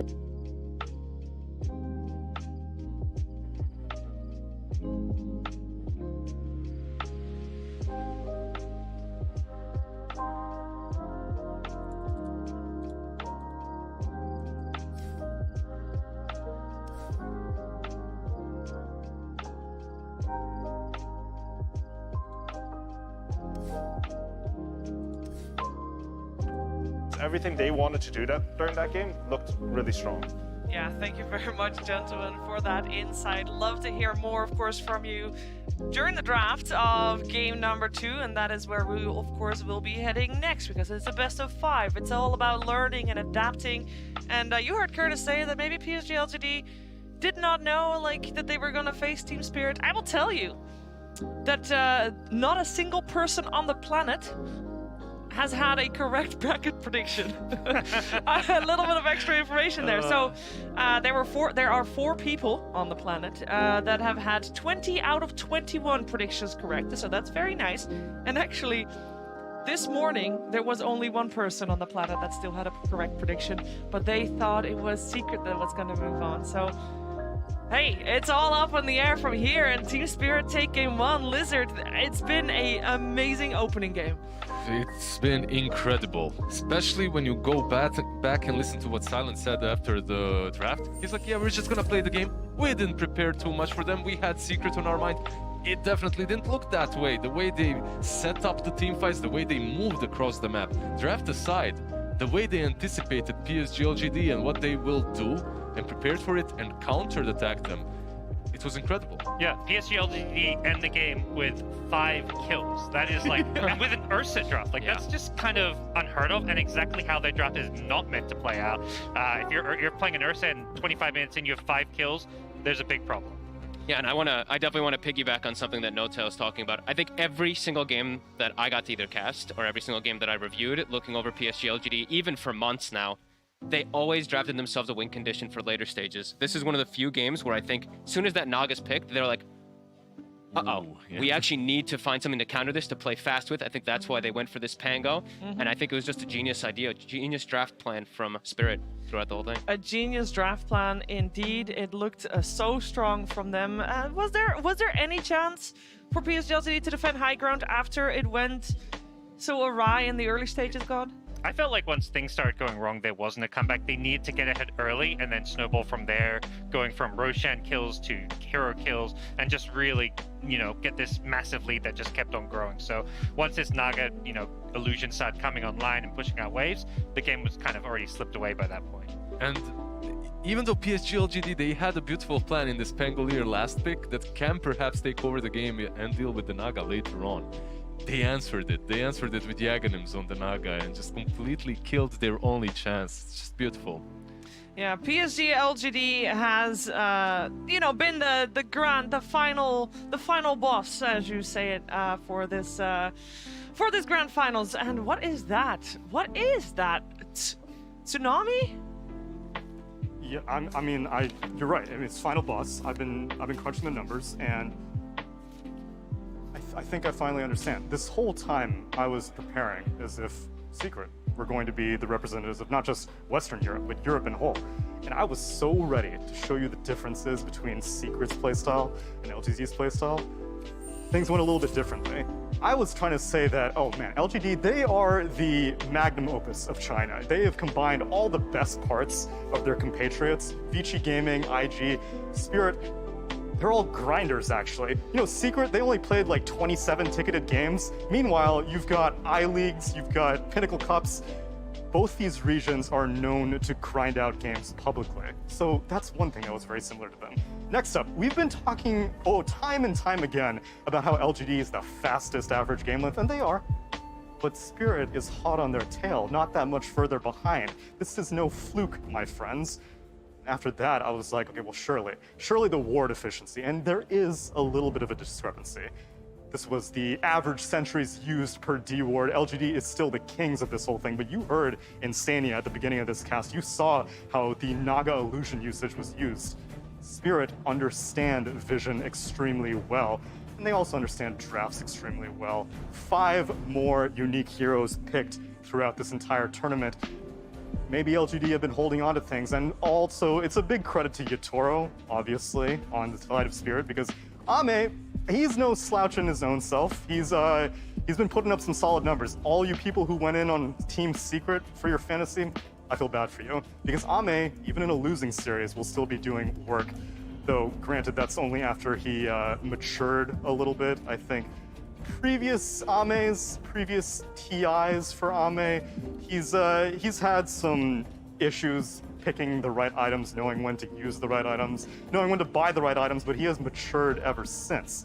And this should really come as no surprise that Team Spirit has won Game 1, because this is a rematch from the OGA Dota Pit Invitational just from a month ago. You know who won that Game 1? It was Spirit also. Yeah. After that, they lost 3 games. Wow, a lot of confidence for Team Spirit coming out from Tsunami there. And yes, that was indeed how those grand finals went. However, since then, I think it is very safe to say that Team Spirit, over the entire 2021 year, Fog, the most improved team in Dota 2 on the planet. Yeah, and just still playing like it's not TI, I guess you could say. Like, not feeling the pressure so much is what I mean. Because I watched them, I got to cast them and watch them throughout both of the seasons, and I was big fans of them. Tokyo was playing with super confidence. Some games, maybe a little bit too much confidence, but being able to see players go up onto even grand finals doing this versus a team like LGD, it's amazing. And you could see there, they were still taking risks in a lot of this game. They were committing a lot of spells, like even over-committing at times, and it ended up working out anyway. Yeah, I think we've seen that multiple times when Team Spirit seemed a little down in a game. They don't really seem to care. I don't know if that's the right word to say it, but they'll try to make the plays anyway, even if they're not ahead in the game, even if they're not 20k gold ahead. If they're 20k gold down, they'll still try. That's how they were able to get to this point, Lizard. And that's the right winning mentality. When you're 20k gold behind and you go safe and you buy yourself that BKB instead of that one extra item that could perhaps win you the team fight, you're already signing the defeat. So I really like the mentality and the approach to the game that Team Spirit is bringing to this TI. They give out this aura where it's like, you know, we might eventually lose or get knocked out of TI, but that's okay. And turns out just playing with that kind of carefree, you know, we're just going to go out and, you know, play to win and, you know, anything can happen kind of attitude has really just worked wonders for them. I really cannot wait already.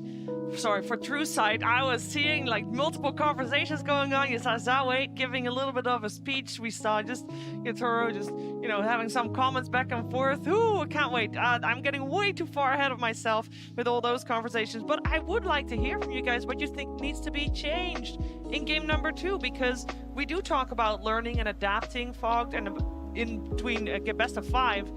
That's when it matters.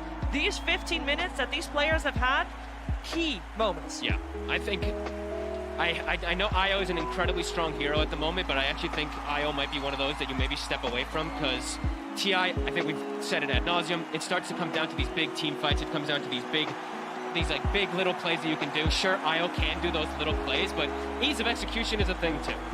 So I think for PSG LGD, I want to see them go back to their guns, put Shinkyu on his normal heroes, but he's going to be able to scale, have a bigger impact than just, I'm a tether, I'm an overcharge, a heal. I want them to diversify and let him also become that kind of carry mode too, because yeah, he's shown how much he can do.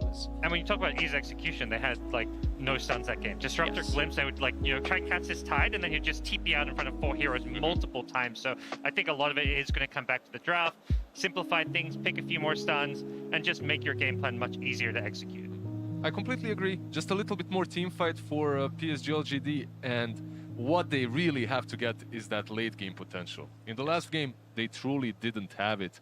And when you're on a timer, that 20-25 minute mark in which you need to break the enemy and you're under pressure, under emotions, you're bound to make mistakes. So just play it safe, pick a hero that scales well into the late game. Yeah, I mean, if we take a look back to the first 10 minutes of the previous game we just watched, I mean, both teams were taking it very safe. It was actually a fairly slow start to the game, which based on draft, we were not really expecting gods, because Naga Simon just had all the freedom in the world. Yeah, I don't think PSG LGD had a draft that was going to scale late game if they didn't get ahead and play aggressive. Usually it's their style to just go around, run at their opponents, look for these kills. And, you know, when you're playing this Ursa as your carry with a mid Pengalier, you don't have that ability to scale, so they had to be a lot more aggressive there.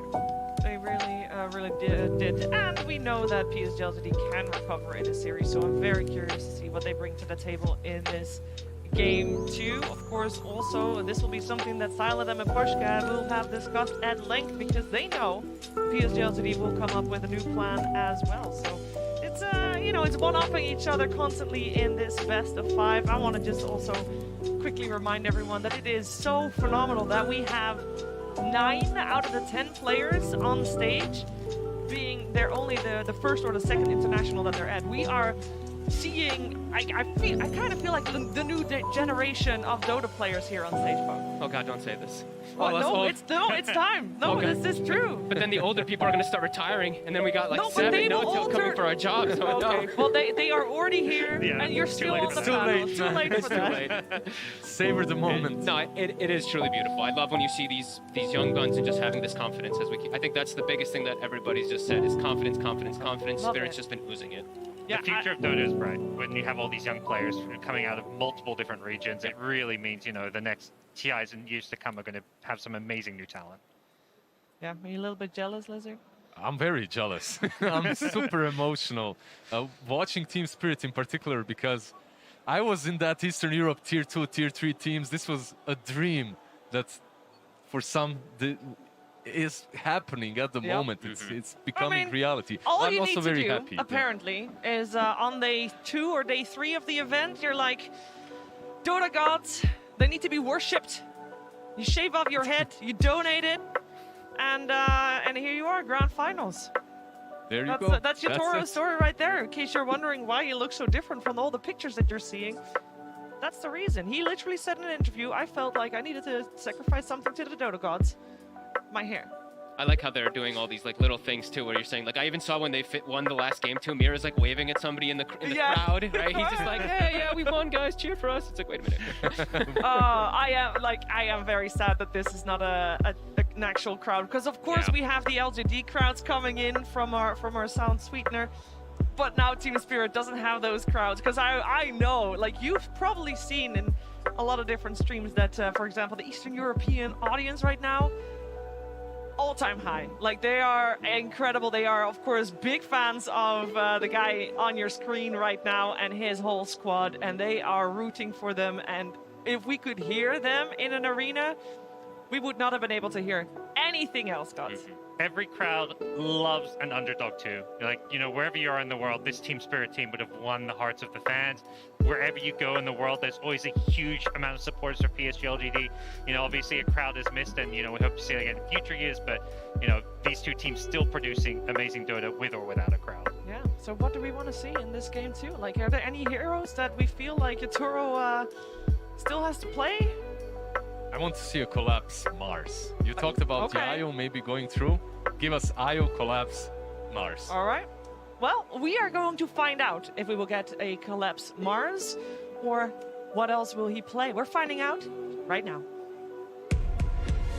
Team Spirit versus PSG LGD.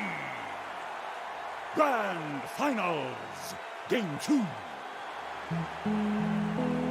Hello again, welcome to the draft panel, the second game of the TI10 Grand Finals, again with Seb and Noto. And I mean, Team Spirit, they took game 1, but I actually had a question I wanted to ask you guys. So in the first game, LGD had choice. They took first pick, and Spirit responded with Radiant. And in this game, Spirit had choice, but they actually took second pick, and LGD responded with Radiant. Why do you think that is? I mean, there's definitely a big Radiant advantage, so no surprise that whoever gets to choose side will choose Radiant.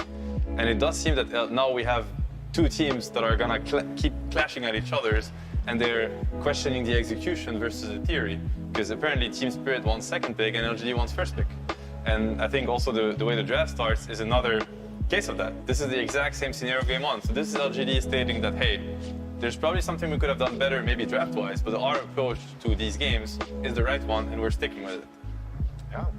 I always love to see it when you have teams that stick with their guns, and you could say that Team Spirit were maybe really happy with how the choices went down, where they might prefer second pick, or they feel like they're able to punish them really hard, or whatever it is.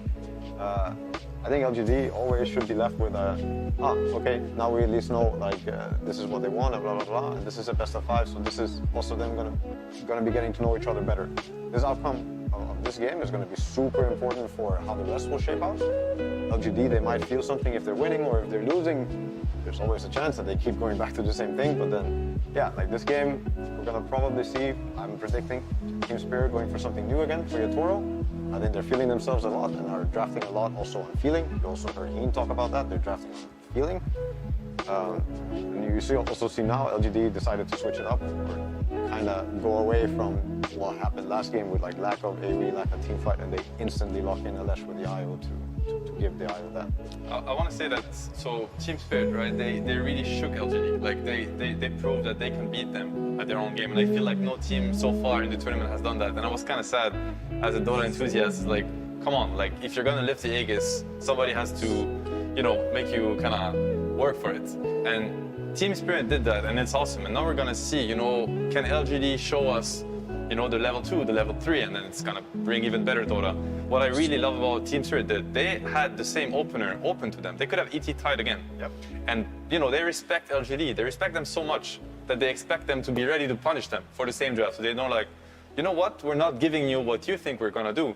You're gonna have to think on the spot. We don't want you to come to this draft with, you know, XIO8, 1 hour of preparation on how to do even better. You have to think on the spot, Bane Magnus. It's beautiful approach, it's mind games between the drafters, and props to Miposhka and Silent for pulling this one out. Yeah, I think it's amazing. This is like a big mental game. It's always been, it always will be, but it starts here, it starts with the draft, and again, so many statements are being made between the draft, between the two teams, on like, this is what we believe in, this is what we're gonna do to you now, and we're trying to throw you off guard, and yeah, a lot being said. I do want to say that there's something very interesting in my opinion, is like last game, LGD, when they play the Swiss, they're very much looking at connecting early with nothing to say. And connecting to a Pangolier that doesn't have the best matchup, it's hard, you know, Pango doesn't really have a way to take over the game. Leshrac, Wisp, that is scary. Leshrac most of the time wins his lane. He can power farm, he can, you know, like, you start accelerating a Leshrac as a Wisp, he might take over the game. And I feel like with the Pangolier, it's not the same. There's a lot more abuse to be had with the Leshrac. You can get the mana, you can get the Soul Ring, you can get like the runes, you can get certain mana abuse that also allows this hero to have a way different game. His timings are something else. Like this going back to base, this not being able to dive, IO can fix all of it for you. He will take the towers, he will kill anything, any camp, he'll take the entire game if he has to. And that's something very beautiful. Another thing to mention, in my opinion, is we have not seen Collapse yet out of his, you know, trifecta, Magnus, Tide, Mars, where he's incredible on these heroes, and he's getting them every game. So he got the mag now again, which means, in my opinion, Team Spirit is going to be in their comfort zone. You know, they have so many cool strategies, so many cool lanes. They understand how to fight around these heroes better than any team in the tournament. And I think you're spot on with the read that you guys have about Leshrac, because they're just banning to protect their mid Leshrac, right? We see the Lina coming out, the Invoker, and even now an Animate. I mean, I don't know if that protects a Snowball. But when you have this hero, I think you pretty much want to play for nothing to save time. I think that's what has found LGD a lot of success in this tournament. I got like, you know, they're not diverting so much from their West. They think this is the strongest hero for them, but they're adding on to that strategy. There's something I think very important to mention is that, you know, the second phase, how it's gonna go down, and like Team Spirit will have to pick the hero that's gonna be kind of the pivotal hero, like they don't want to show, and then they're gonna start counter picking. And it is interesting for LGD to show the Leshrac that early, because no matter what, first pick cannot protect the mid matchup. You know, Team Spirit can just delay the mid pick for as long as they want to. In this case, LGD is like, you know what? We're committing to this with Leshrac. We don't think it's countered. Or maybe they think it's only countered by Lina and Invoker that can match the pace of what Wisp Leshrac can apply to a game. And now it's like they're happy. No matter what Team Spirit is holding for the 18 or the 24 pick, for the mid lane, it does not matter. Does that mean you think that Team Spirit should pick their mid out of the phase just so that they don't reveal anything more about the draft, or? It makes could a be a lot way. of sense. Yeah. There's always arguments for both. Like if you wanna Depends on how you enjoy playing Dota sometimes, depends on what types of players you have on your team.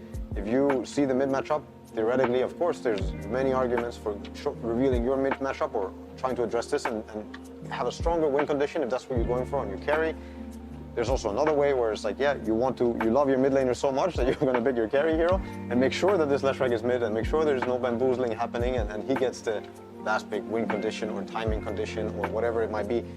It all depends. If you pick anti-mages out, but if you pick some carry hero here and you say nothing can beat it in the game, it makes a lot of sense too because you want your mid guy to stabilize the game and he needs to have a really good start. Like the better the start, the better because you're going to need him very early. Is the Shaker Morph coming? Yeah, there it is. So that's one of the. So you have these combos, right, that are very hard to pick, and there's only 2 scenarios in which you can actually pick them. And probably that's one of the strengths of first pick is first pick has the double pick, right? The Shaker Morph. Yes. Yeah. There's that, and also you feel like quite often with this phase you might want to commit just cause it's going to be hard to counter, and there's this and that. But don't you think this Willow was a protect pick against this? But potentially, maybe it was even a setup for the Morph. I think, like the way I look at it is, they're trying to take the win condition away from the Mac +1, and I think Shaker Morph has a way to play fights and scale into the Mac +1, in my opinion. Yeah, they do. Yeah. I think I don't know if they thought about it, but Willow Bramble is one of the best abilities against the Shaker Morph. The Aghanims, you can't just roll through the fight. If there's Brambles on the ground, you instantly get pulled down. I don't know if that's what they were thinking, but I also think, like Seb said, they're maybe threatening this Morphling to come up. And if they have an answer now they trap them. Or if they feel like they have an amazing answer to this. There's many things about why this Shaker Morph here makes a lot of sense. It's not stoppable, drafting-wise. They're picking both heroes, in the same phase. You cannot stop it. Mechanically, drafting-wise, you can't stop it. The AA cannot be picked anymore because they have shown the Bane and they have shown the Willow. Meaning, like the big counters to the Shaker Morph are kind of hard to pick for Team Spirit. It's a win condition. It's a very strong, combo that scales into anything. Very powerful second phase from LGD. And that's what I think why they are the best first pick team in the tournament, because they understand the weaknesses of first pick, but most importantly, they abuse the strength of the drafting order of first pick. They're like, you cannot stop me from getting what I want, and what I want, I think it beats anything. Yep. So from your guys' perspective, of the 2 drafts, like if you were in their shoes, which draft would you actually prefer to have right now? It's a hard pick. I kind of want to lean towards LGD, but don't know how you feel about it. I would say LGD in a way, but at the same time, I can also see where Team Spirit is going with this. A lot of people would say that Lesh, Shaker, Morph are all heroes that are good against Willow, but I see amazing Bramble value here versus the Lesh, the IO. You can break the tether, you can do a lot of stuff in team fights with the Shaker and the Morph. And it's a quick lineup. Luna is able to hit these timings where Roshan is threatened, where towers are threatened very early. And Shaker Morph, they need a lot of time. They usually don't come online until 20-something. So I'll make the case against, so Johan is vouching for Team Spirit. I'm going to try to vouch for LGD for what they have going for them. I think they're one of the best teams in the world, understanding how to make a Leshrac scale also through the Leshrac shard. They have abused that in the online tournaments prior to TI. And now this Shaker, plus the Morph, plus the Lesh and the shards, like the scaling, the stun, AoE stuns in the team fight later, it's going to be crazy. I think they have the Wisp, Lesh, as we talked about, they're covering it so much. They ban the Invoker, they ban the Lina, they ban the Void Spirit, they ban the Kunkka. There's going to be very few mid laners that are going to be able to deal with this Lesh running at you with the Wisp tethering to him, overcharge him or not. So they do have very powerful things going into the game. Of course, they have the pick-off, the map, Leshrac shoving the lanes, relocate, the Shaker threat, bursting you out of fog on the map, Shaker Morph scaling. There's a lot going on, in my opinion, for LGD. And yet again, you look at the 5v5, you look at the lineups, and you can theorize all you want. Now you also have to keep track, and that's why drafting is such a complex thing. You have to keep track of how the lanes are going to play out.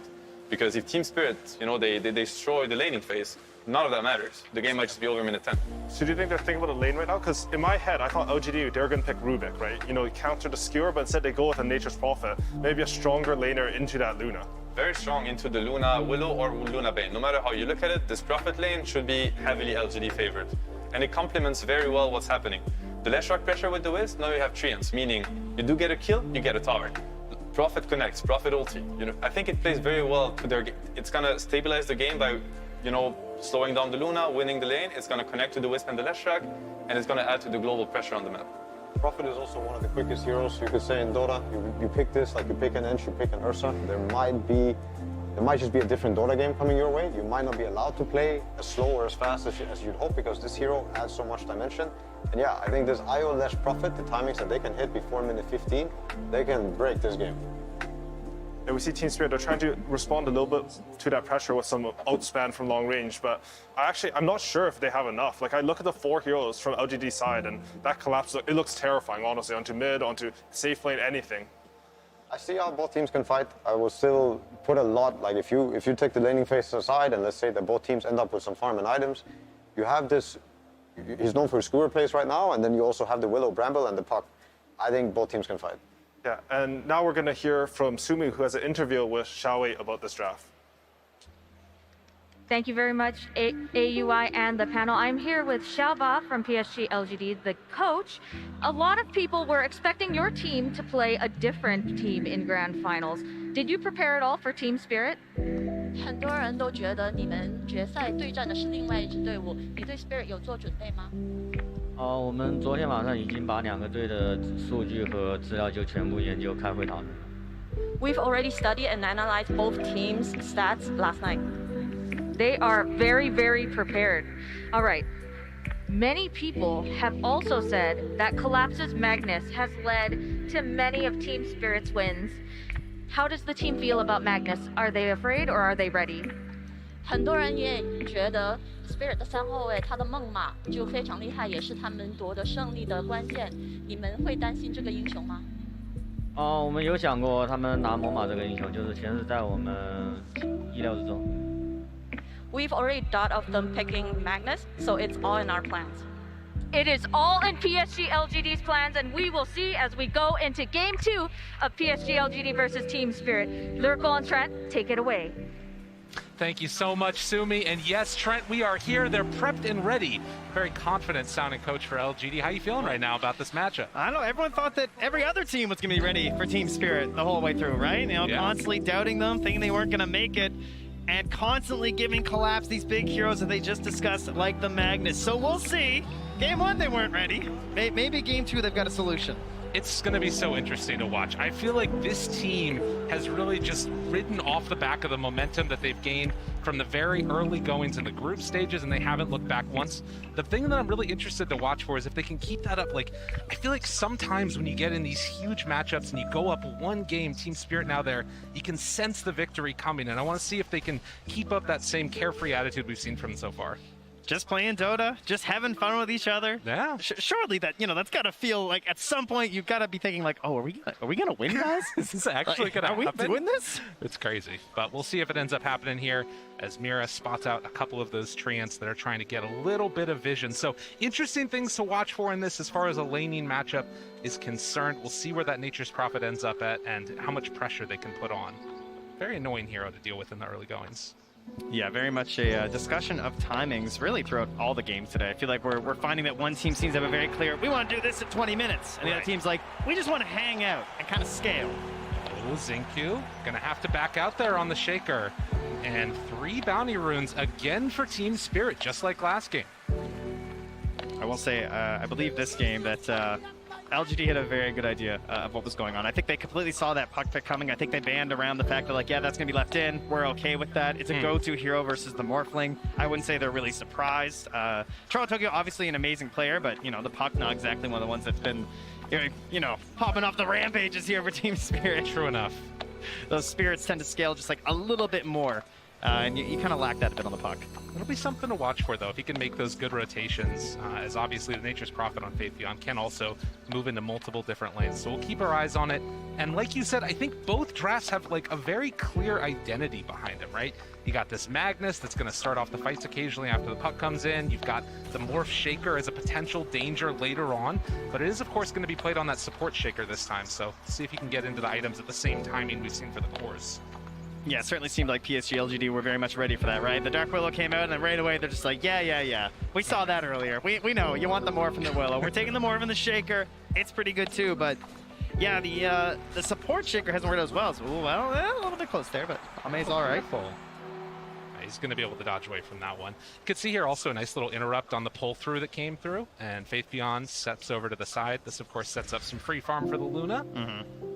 normal laning shenanigans and the power that you have as Bane in these early goings. Yeah, it's frustrating for the Bane too, because like you're so used to being able to dominate a lot of situations as Bane, while Miposhka now actually trapped in by a Fissure with the treants on top of him. A lot of damage out there onto this poor old Bane. Can they run him down? A couple more hits is all they need. Not quite able to get that last right click, and Miposhka with the brain sap and the runaway. Xingqiu still might be able to run him down. That moves advantage, he's not careful. but All right, no. good choice, Xingqiu. Good choice. Keeps it safe that time. But yeah, I mean, Bane, obviously you're used to trading favorably and having answers to like someone trying to pull your wave. But with the Nightmare and the treants being there, they actually have some counterplay here to like trying to set up for plays as well in the lane. So it's a good pick for the Prophet. Allows him to play that much more freely. But you can see that Luna already off to a hot start. 11-2 right there in the top lane is down bottom. Why?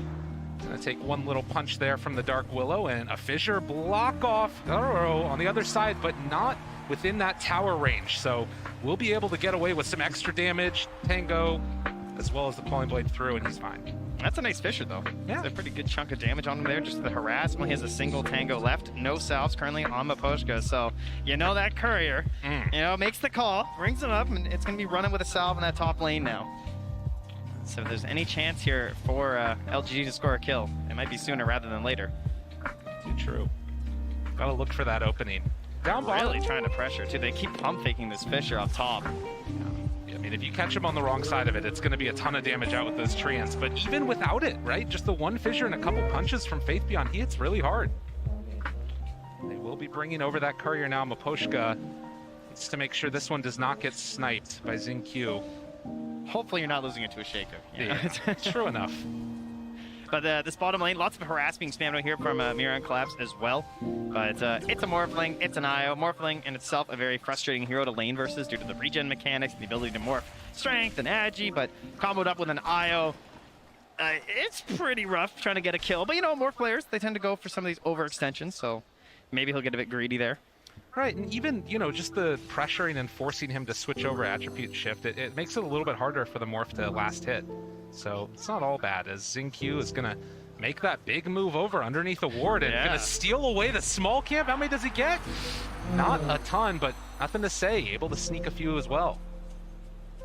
All right, interesting stuff there. It does sacrifice the top water room potential there. Well, I say that, actually. Miposhka moves in. Toronto Tokyo gonna be able to pick up this water rune and maybe get some extra pressure onto Xingqiu. Jumps forward, and there's the first blood. Toronto Tokyo draws it. Well done by Miposhka. Like, not even just, he basically baited out that rune, right? Let Xingqiu coming a little bit too close, get the first blood for Team Spirit, and they're off to a hot start in game 2 after already surprising pretty much everyone by going up one game. I mean, I agree. I thought their draft was better last game, but you know, we just keep wondering, like, how long will the magic last with this team? It does seem like just an unbelievably improbable run. To think that this team came all the way through in the qualifiers, we're down 2-1 in that series against Empire, and now up one game against the, you know, odds-on favorites. Oh, this collapse, skewer, pull back. They do some good damage there on Ame, but he will not be under too much pressure of losing his life. He's going to get the deny. A little cheeky there. I like to see it from the morph. That's a morph player. That's what that is right there. And, you know, nothing to say. Maybe not a Pango player. I have some theories, guys. I mean, that was his, as far as I could find, mind you, I looked pretty quickly, that was his second professional Pango match. Yeah. Now, they played a lot of Pango when he wasn't available to play for PSG LGD. And, of course, Coach Xiao or Chapa stepping in, playing a masterful Pango. You know, he did really well. And we've had this discussion of, like, how he sort of controls the macro game to help these players so they can think more about their own heroes and their own item builds. And they have a clear identity of, like, what I'm supposed to do in this game. But if you're not experienced on the hero, that formula doesn't work so well. True enough. But he's got a less draft now. Much better hero for nothing to say. Very comfortable. Comfy time for nothing to say.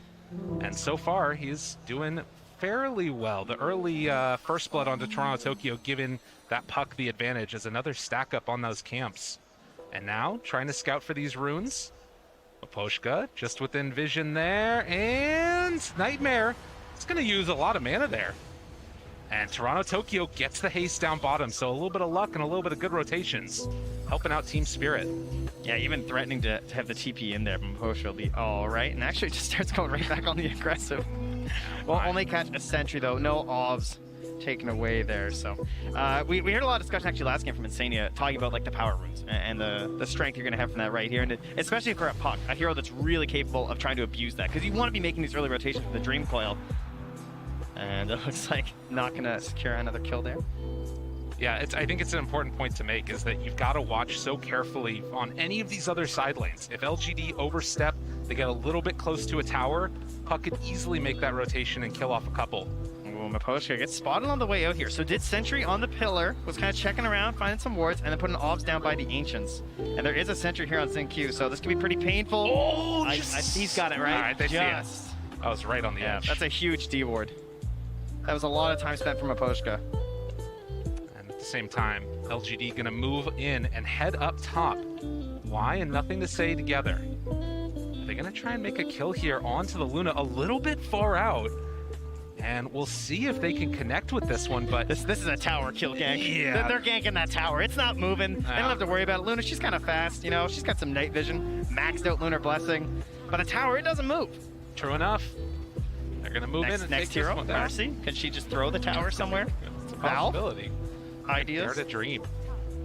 Okay, that went down really fast. Yeah, this is a problem potentially. The early group up right there, and the fact that you can't really contest it at all. Gautaro heads back into the jungle to farm up his medium camp. Look at Miposhka. He actually got spotted there. He did step in vision for a moment. And a correctly drawn line here from Y, I believe, is to his current path. But they did get down that ward. We'll see if that one gets taken away by LGD. As down bottom, able to go for the RP now, connecting on to Ame, but I don't know if this is going to translate into a kill. No, they don't think so, at least. They're not. Skewer. Oh, there we go. Yeah, they bring in the IO as well, and that's going to be more than enough. Ame backs away perfectly fine. Miposhka's just like, can I get something done here? You know, my wards. Getting a little D-ward in here, just roaming around. Now, it's actually Y, who's well known for being such a roamer, but on this IO having to play a little bit closer to his ally. Yeah, it is a little bit of a change-up in styles there. We saw a bunch of that rotation going on in the last game from him, as Miposhka, on his Bane, finds another courier kill. Yeah, for Y, despite being a 5-player, he actually gets often categorized by like some of the information scrapers in Dota as a roaming hero. We've been told by some of our stats people, just because he spends so much time going between the lanes. Same collapse, facing off with each other. And just the focus right now on the farm, stacking up the camps. Ame again moves up to come and contest this and collapse. I don't know if they're really going to be able to do all that much to stop him. Very interesting, but Fissure up top. Now the follow-up, looking for it. Fate Beyond there as well, and this is going to be a kill. That's a pretty stark difference to the 3 heroes stalking the Radiant carry, you know? They gotta get this kill, right? They gotta get something here, that's for sure. Miposhka's waiting off to the side. Nightmare down a couple punches, but they bring in the IO, trade off that Nightmare. And that's going to be more than enough for the moment, but why? Also dropping low, not low enough. Instead, they turn, find Collapse. One more touch is not enough with Fate Beyond. TPing in, they might be able to find him here. That was the trusty shovel, keeping him alive. Yeah, heading down to the south. TP is available, but Collapse in some trouble. Does the Spirit connect? Ugh, not quite going to be on the mark. He gets out. Trusty shovel indeed. Up top, Nothing to Say, zoning back Toronto Tokyo as he kind of came in to invade on the Ancients, but the pressure will stay in the bottom lane. We already saw how quickly that top tower went down. No point slowing down here for PSG LGD. It's interesting though, right? Because you can see that this is a dynamic that we've seen multiple times throughout this tournament. You have Team Spirit with a little bit of a lead, even though it's LGD that are taking down more of the towers. Just that stacking up farming mentality we're seeing from Spirit right here. And look at the treants put out here. They're watching for Toronto Tokyo, right? Yeah. Because they know that everything's on this Dream Coil. That's by far the easiest way for them to initiate. So you just fan out your units like that from Faith Beyond. And unless they're going to smoke in, you're going to catch that puck. And instead, they're going to find the Dream Coil towards the mid lane, trying to take down this ledge. Do they have enough? Yes. Toronto Tokyo picks up that kill. And with that, a 3,000 gold lead this early on for Team Spirit. Bit of a theme, I feel like, from these two games from PSG LGD. Ame did a similar thing last game on the Ursa, where he kind of stayed in an area which seems like, surely, you know, like you're in trouble, you know? Right. He ended up dying on the Ursa in the top lane. And this time, you know, at least they got a favorable trade. They took a tower after that, which I think was part of the plan from PSG LGD, but they were able to zone back on that bottom tower, shove the wave back out, and now even Collapse running in behind the tower, checking for a courier and everything down here. They're not willing to just, like, you know, give you the, like, take the kill and then just give you the tower. They're able to defend after as well. All right. Okay, but now that pressure is coming mid. Mira Gonna get onto the brambles. Thought about that RP, but calls it off afterwards. And again, nothing to say in the mid lane, starting to push down this tier 1 tower with XinQ and Toe. And why? They'll get it. It's so interesting to me, right? Because you think about traditionally what people think of these styles of play, and Team Spirit definitely going the more farming route in this one. You saw there for a second the last hits that Toro has. 135 compared to the 69 of Ame. Yeah. Oh, yeah, they're actually spotted out here, but they're not going to have anything in time to catch. But that also comes back to just the idea of punishing that Dream Coil, right? It was used. You killed me. All right, congratulations. But I'm a Leshrac. I don't have any cooldowns. When I respawn, I'm coming right back. I'm taking that tower. But as you said, to the timings, like PSG LGD, Y has said before, like, we love picking for scale. We like to be very balanced. We're comfortable going late because we think we make better decisions at that point in the game. And even though this is a pretty fast lineup from PSG LGD, it does have some late game tools, right? The Morph Shaker, of course, if you get to that, can really go against anything at this point. It is a little bit terrifying. You're not wrong. Actually queuing up the Dragon Lance right now on Ame. So obviously could maybe disassemble that later and build it into the axe if he wants. Yeah, we see that a lot versus the Luna, because it makes like a really nice little matchup, right? Where she's kind of got this like zone that you're trying to play out of and kite her just a little bit, gives you that tank ability versus all this magic damage there too. Really balanced item to start out with. So Team Spirit nursing that 2k gold lead, as on the other side, LGD trying to keep the pressure onto these buildings. Up top, nothing to say is there. The 4 points in Edict forces out the glyph. Wow, that was a pretty easy glyph to get, not gonna lie. Yeah. Didn't have to commit that hard at all. I mean, Collapse had already TP'd up there too, so can imagine they'd like to go for another one soon. And as we approach, sort of past the laning stage, we start thinking, how's the Roche looking this game? They could take it relatively early, right? You get an early DD with this lineup, Nature's Prophet and Morphling. They might opt for it. And look at this movement in before the Blink Dagger on Shaker. Oh, Nightmare by Miposhka to dodge the stun, but Yaro is still in some trouble as they run him down. It was good, but it wasn't good enough. Toronto Tokyo's coming, but they are too tanky. I mean, you see these stacked up heroes, maybe you're sort of thinking about going in for the Dream Coil, but it's a bit too much. They're just so tanky right now. And instead, they try and find a pick off here. Nothing to say. The rest of his friends a little ways away. XinQ making the move over. They're going to get the Terrorize. That's going to get this Tether Snap. And afterwards, the ulti coming from Willow, but nothing is taking the regen from Y. Keeping his core player alive. With the wand, with the IO, this early hood into the Eternal Shroud as well. They're going to have some issues bringing down this Leshrac without the Luna being there. Yeah, I mean, you just get blown up like that. I mean, obviously a great Nightmare dodge of the stun that came in, but in the end, you need to get that BKB online, as we've seen time and again, and Yaro trying to get towards it now. As LGD starting to cut a little bit into this lead here. Also getting a little bit of free time right now for Ame to farm up. Yeah, I think Toronto Tokyo is starting to just think about like his role in this game, what he can do. Puck obviously pretty versatile in terms of the builds. Thinking about an early Aeon disc here. And we'll have to get out of this one. Even go for the a TP in there. Very nice play to even preempt that by blinking somewhere else for the TP. Could have set something up there. They also have the Orchid ready on this push here, so with the relocate in 5 seconds, everyone can be top lane right now for PSG LGD.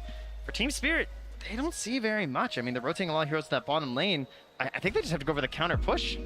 Yeah, there's no other play really. And they have a glyph still on LGD as well. They need this Blink Dagger and Collapse before they can defend. It's going to be too much too quickly otherwise. And you can see getting very close. Collapse just going to farm up the rest of these camps here. Well, bottom, Team Spirit trying to pressure that in. Toronto Tokyo, he's got the Veil. Okay. He's got the Blink. He's thinking. How bold is he?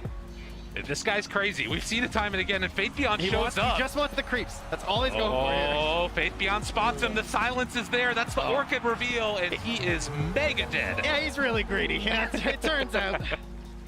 Oh, you got a full creep wave. That's quite a bit of gold, too. True. But almost a certainty when you go over that play. This does stop the backdoor protection, though. So this is going to stay alive a little bit longer, forcing LGD in this area for a bit.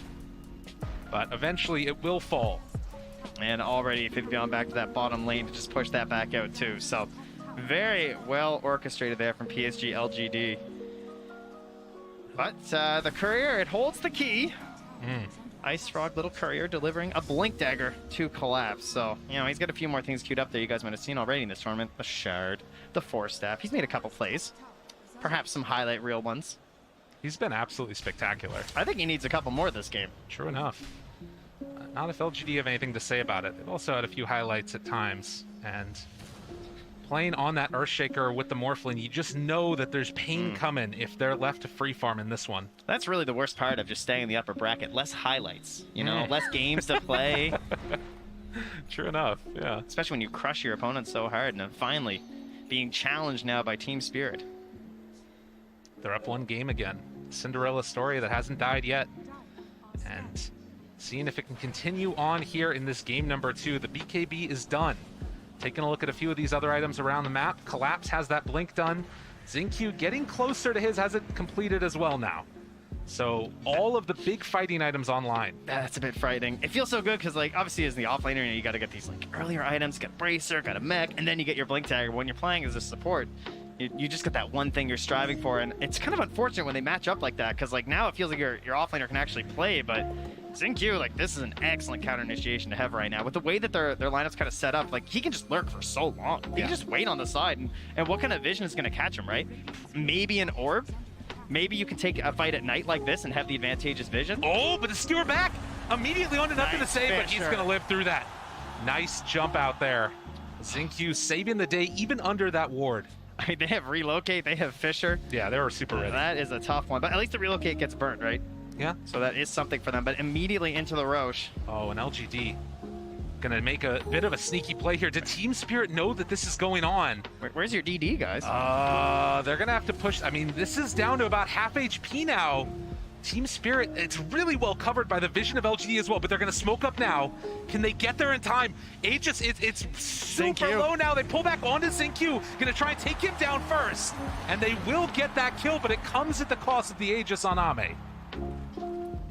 Not leaving it in the pit this time for any other teams. No. For IG, everybody knows. At the very least, you do get yourselves a kill from that, but surely still happy, you know, Xingqiu. That's basically an exchange. Sometimes you trade a Roche for a tower. Sometimes someone on your team just needs to go and kind of feed to block out the smoke. And in this case, that was just a small feed to help things out here. So another game where, like, the kills have also stayed pretty low. True. From game 1 and game 2. Feels like teams are being very picky about their engagements. So much on the line. It's incredibly tense for these teams. And again, you start to wonder how much the pressure is going to be affecting these plays. We'll have to keep our eyes out for it for sure. But Ame with the Aegis, another 4 minutes with this. And I believe this is going to be the Manta coming out pretty soon for him as well. He can start to play with a little bit more freedom here, potentially. And currently they already have amazing vision in the top lane. You can see this ward just been staying on the high ground here. About a quarter of its duration left. Nothing to say. Feels confident enough to be up there. They already control the outpost since they took that tier 2 so early. Team Spirit, again, just forced to try and hold on and try and build everything up into Yatoro this game. Does, of course, have this buffed up carry mentality that we've been working towards in this main bracket event for pretty much every team. You're going to have the empowered Luna. But, you know, it's not the wolf fight. It's not the tiny. So Yatoro got to do some heavy lifting here. Potentially, they have a Nightmare and then the walk away. They actually relocate into this one. There's relocate. There's Nature's Prophet. You know, it's very scary. If you don't have that really quick burst, you don't really want to take it right now for Team Spirit. But they forced out some rotations at the very least. They got to try to hold this tower, I think, or else this really wasn't worth it. No IO save this time, though. That's the danger of the relocate. Nothing to say outside of vision. They don't see him. Now they do. The pullback going to be able to get that skewer. The vision not quick enough. And nothing to say, goes down, now looking for more. Ame has to be careful, Xingqiu there as well. Oh, but Ame with the waveform through it. Brilliant play, Aeon disc afterwards. Now the chase, looking for more. Can they control? Do they have enough for the kill? The Terrorize comes out, but he got the strength form off. Faith Beyond jumps away, the skewer back, onto 2, and the RP! Oh, collapsed it into him again. And look, they're just surrounding him. There's no chance to help. You have the Bio, you have the Shaker, but there is nothing else left in the tank there for Ame, although trying to TP out, but the stun comes through right at the end. And LGD, another triple kill for Yatoro. And Y will manage to escape from that one, but a huge win for Spirit here in game number 2. That is massive. Oh, what an amazing defense. And Class does it twice in the fight with the skewers, catching nothing to say. Like, you know, you talk about this idea with, like, the Aegis and, like, well, what are you supposed to do with this Aegis? Are we supposed to push towers? Is that the goal right now? So, you know, should it be on the Morphling? You know? Right. Doesn't he kind of feel like the harder target to get in the first place, and instead you're sort of hanging nothing to say out to dry? Like, he gets one skewer and there was no chance to save him. Yeah, I mean, again, part of that is also the decision to stick around after that relocate was used, because that's probably part of their idea behind it. Yeah, I mean, that's your easiest long-range save, right? Unreal. 5-6. Team Spirit playing just absolutely great Dota. I'm sensing a smoke up Echo Slam here soon. You know, this is what you do. You lost your Aegis and you're like, okay guys, this is fine. Group up, we're gonna smoke. We've got our other tools back. Let's go dunk on some people. XinQ so often has been the answer and the playmaker for this LGD lineup. Whether it's the Snapfire or this Earthshaker, whatever it is that he's playing, he's making the big moves. So 21 minutes in now, and Haro continues to farm. I mean, this is the thing that's really scary, right? Like, how many times have we seen these Lunas just get completely out of control and then just walk high ground with an Aegis?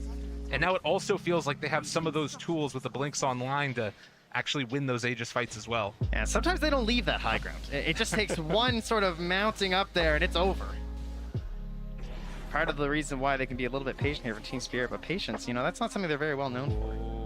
Scary invis, and then the smoke up afterwards. Team Spirit looking on the hunt, but LGD sensing danger coming their way will retreat out. Just is he gonna horn toss him again, Lyrical? Don't tell me he's gonna horn toss him again. Oh my god, he got him again, Trent! They did it to him as they find the pickoff.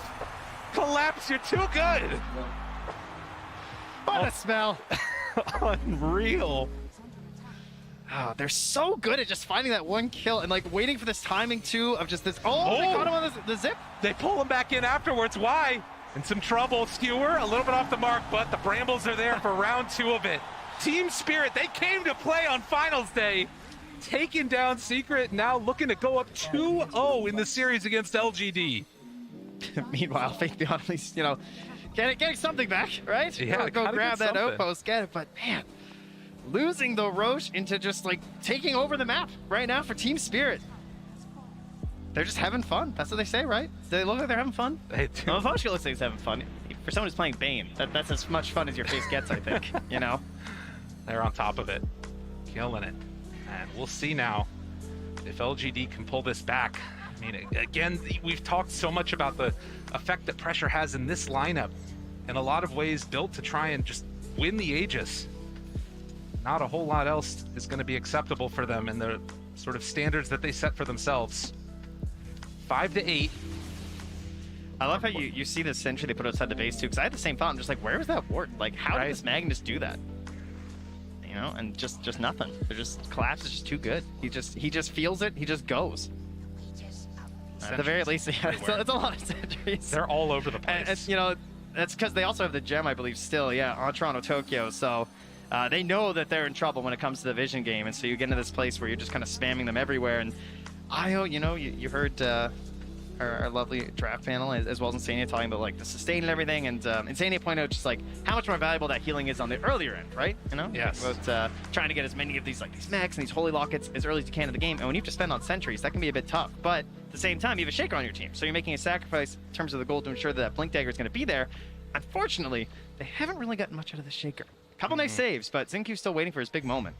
And it's tough, right? Because you have to sort of go in and make that chaos happen first with the rest of the heroes on LGD, and specifically Nothing to Say. And he's built all these items to try and stay alive. The Eternal Shroud, going for the Halberd, now into the Plate Mail. And it has just not been able to be enough to keep him alive against the big plays from Collapse. MVP in this game too. And now? It's nighttime once again. So what do? We smoke. You got night vision, right? You have the advantage there. They're gonna have to rely on the treants from Faith Beyond if they want to get some of these plays out. That is the vision that they have at night. But the edge certainly belongs to Team Spirit. Absolutely. As they move up onto the high ground, XinQ feels like he's safe, but they drop down the ward right away. XinQ manages to get out of there, has that shard to create that separation. But again, a ward dewarded and taken away vision from LGD. They're just going to do the sweeping motion here, right?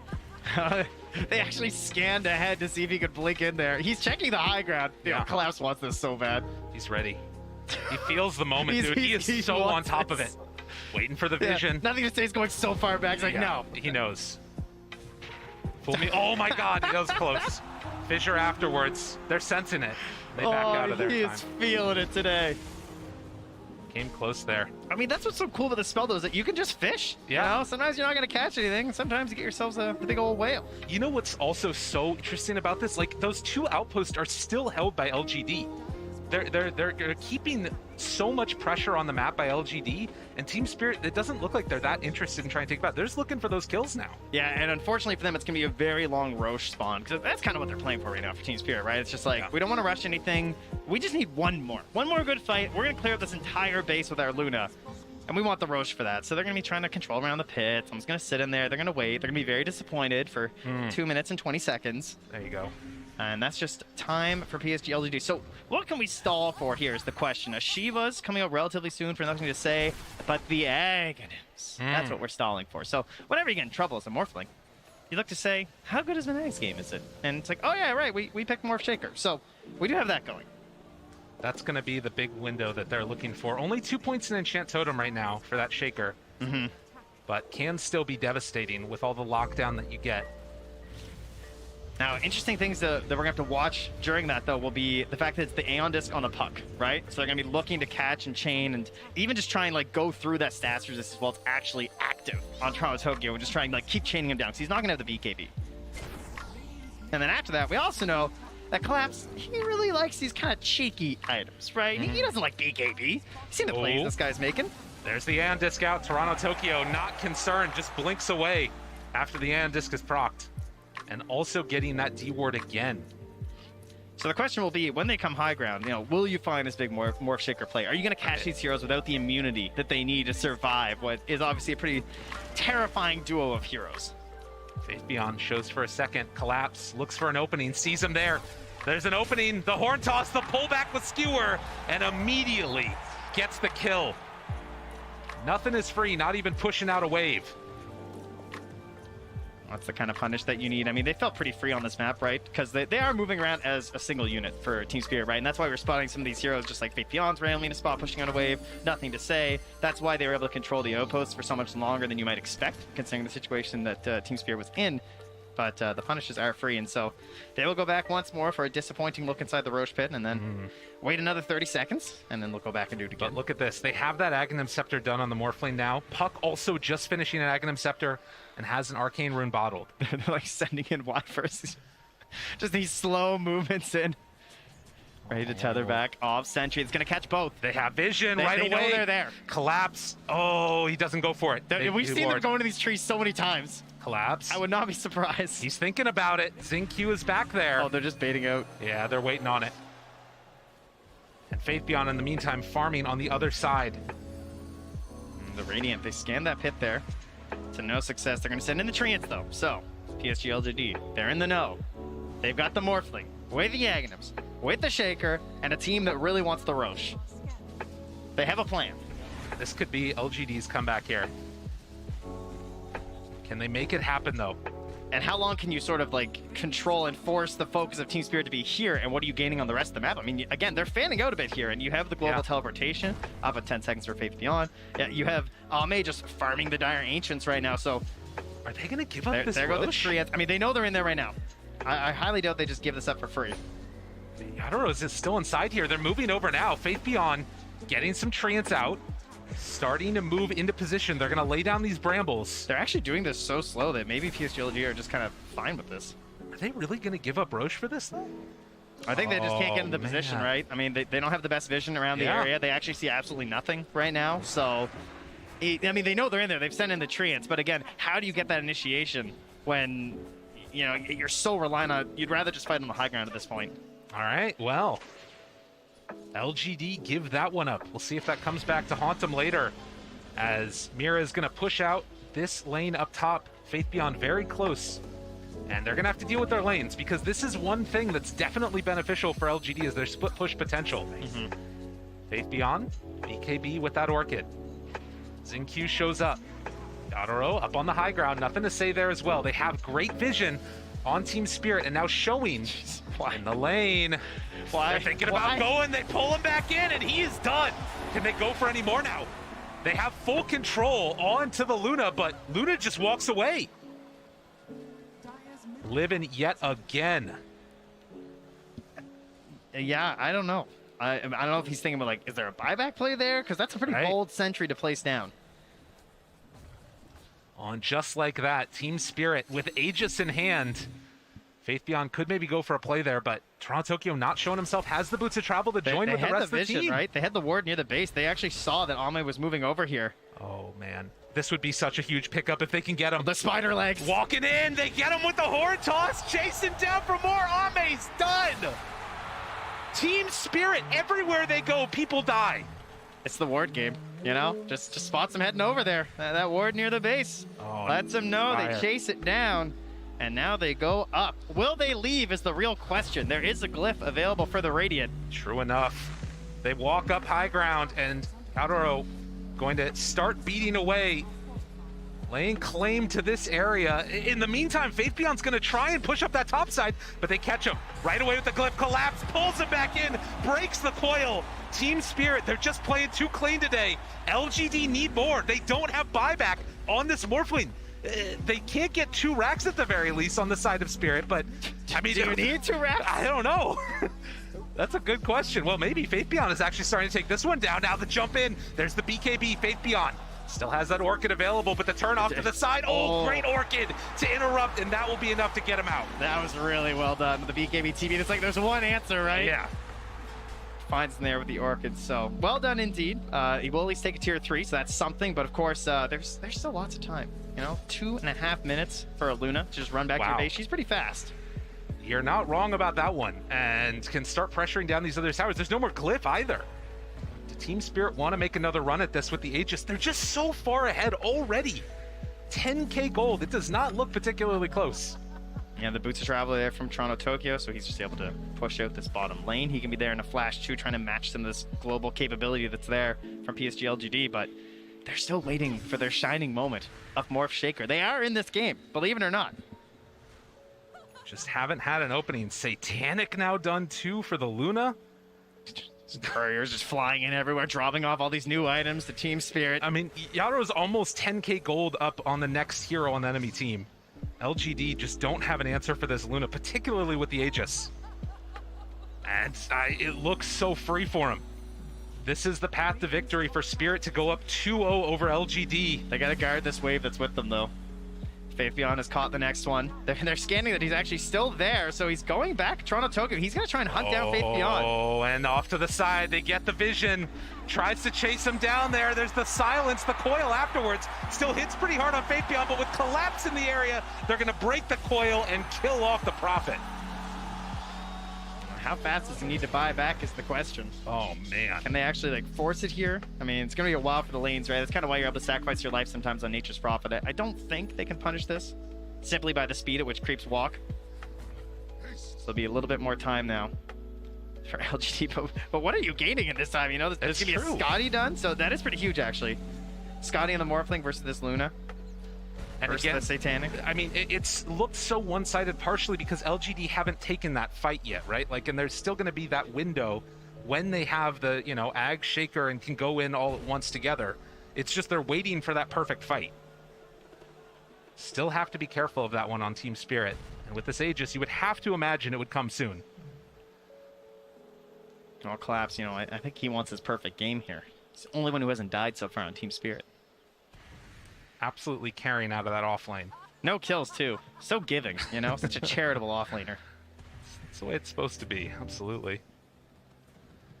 Ooh, also, that Aether Lens for the extra range. So much range on absolutely everything in this game for him. But they're going to get set up again. Morphling sending in the courier. This one might get scouted here, and... Oh, it's on the way up. Oh, nice. With the Lucid Beam. Yeah, using the Lucid Beam and well the shard. played. That was that the Scotty? Oh, yeah, God, it was. killing that Scotty. Almost 3 minutes of no Scotty, but you know, it's okay. You know, LGD, they don't actually see enemy heroes. They just see enemy creep waves. Right? That's the goal right now. Okay. The creeps are the true enemy. So that's why Faith Beyond, you know, he's not up top where the heroes are. He's down bottom where the creeps are. Just keep pushing them out. Keep them away from your base. Try and extend this as long as possible and then force Team Spirit into a bad position. And, you know, in the last couple of minutes, they caught up in terms of net catching worth. up. You know, you look at this Morph, he just keeps climbing. Will it be enough, though? They can make the most of this, dodge fights, and then possibly get another fight around that next Aegis. That might be their window with the BKB on Ame. I think what's very impressive from Team Spirit is how long they have just kept this single like ball rolling around together, and they're not panicking. So a lot of teams, it gets to this point where like it feels like you've been roaming around for so long, and like now the Aegis is gone, so people said like they fan out a bit and they farm, right? Yeah. Morph Shaker will punish that with relocate, you know, with a Nature's Prophet. They will find you. They will kill you if you try and go it on your own.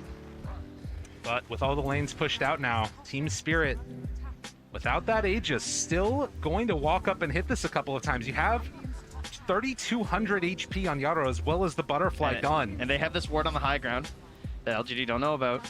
Collapse. They have collapse. So often, he's been the one to make those big plays. They're continuing to push in the bottom lane. LGD hoping for an overreaction from Team Spirit. As they walk up, start to hit these racks, but likewise, bottom lane is being pushed in. They've morphed in as well, actually. He's fully committed to the Shaker. Terrorize afterwards, caught with the fear and the horn toss to pull back. They got nothing to say. She's so far away. They don't have a way to get to him. He is going to die here as they get the Fiend's grip off and the eventual right click down to death. Oh, Toronto Tokyo in the back. Chase. He caught one on the way Gets in, too. one! On to ZQ, he's in trouble now as well. They find themselves another pickoff potentially here. ZQ, nothing else left in the tank, falls down. That's a nice play. Very heads up there from Toronto Tokyo, just not letting him just get away with offering up the sacrifice of the Leshrac, you know, not just the goat. We're gonna take what is Shaker? Cow? There you go. We'll take that too. Right. Yeah. They're keeping these lanes pushed out. And this is the only thing. We've seen a couple of teams, you think back to that Quincy Crew game, they were able to keep the lane shoved in constantly and eventually win with an all-in push. And that might have to be what we see from LGD as well. Maybe a relocate play with Morphling or something like that. No. Do not say that. I won't allow it. You won't allow it. Not here. Not some DD relocate Morphling. There's a chance. There's potentially a way. You got to be careful of your Team Spirit.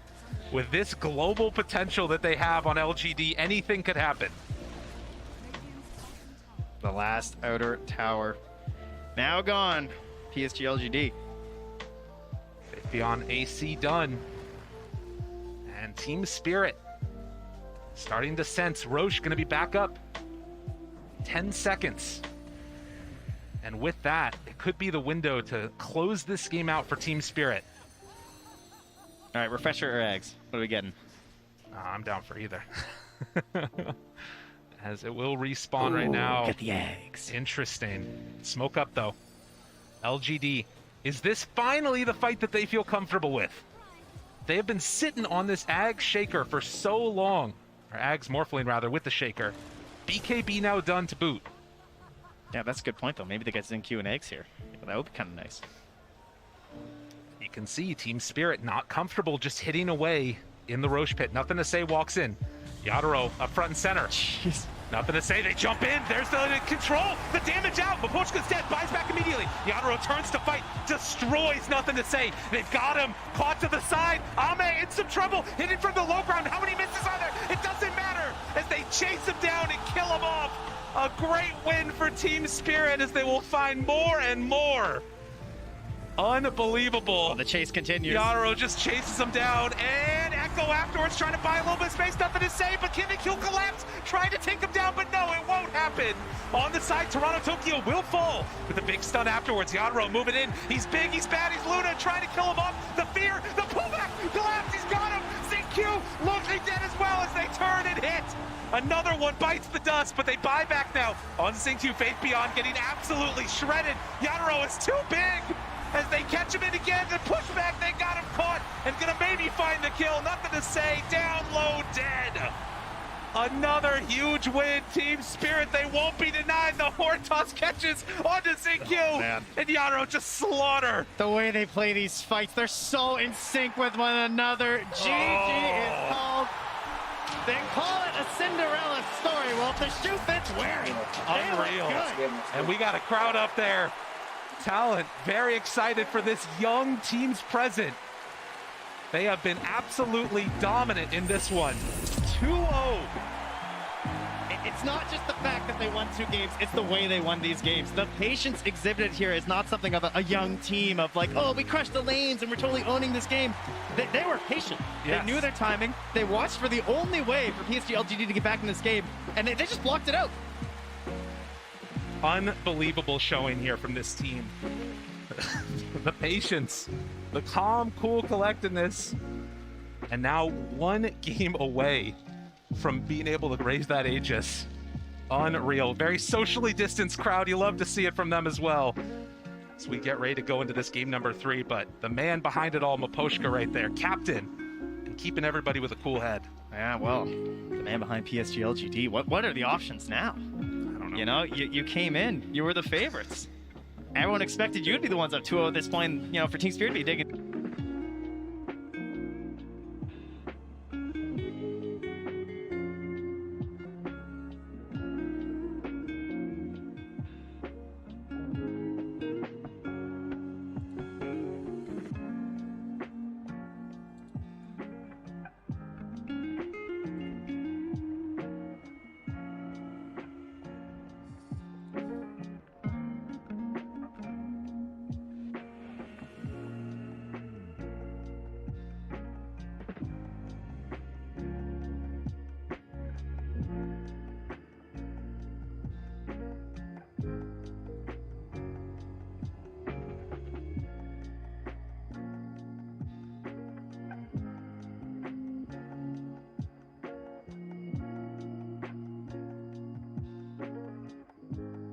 We've got Eclipse, we've got Overfarm Luna. Yeah, again, I'm looking forward to seeing how they're gonna nerf Toffs after this. Like, it's insane. Well, how are you gonna nerf Collapse? I think that is a little bit more short term, because that is something, Synderen, that I think PSG LGD is gonna look to. Yeah, I think so, honestly, the most important way that that Spirit are winning the games right now is on vision. So a really big part, it looks amazing when you hit all these horn tosses, but the reason Collapse is finding them is that they find themselves in good position where they have better vision. And I think a really key part of that strategy is the Luna pick for the night vision. So, you know, I think what PSG LGD were thinking when they said they had a plan for this, you look at their draft, right? They have the relocate away from horn toss. They have a hero like Morphling who's really hard to kill in it. They have a really long range stun from the Shaker. So they have potential ideas that could work against this. The problem is you can't be ready all the time. Like, you have an idea of where the enemy might be seeing you, but every time you're caught off guard, you get that snap pick, and they just keep building and building and building. So my suggestion going into game number 3 is I think you have to ban Magnus, and then aside from that, I think, you know, options are open, or you need to set up the draft like you did in game 1, where Magnus was actually ignored in the first phase because of the way the picks went down in that order.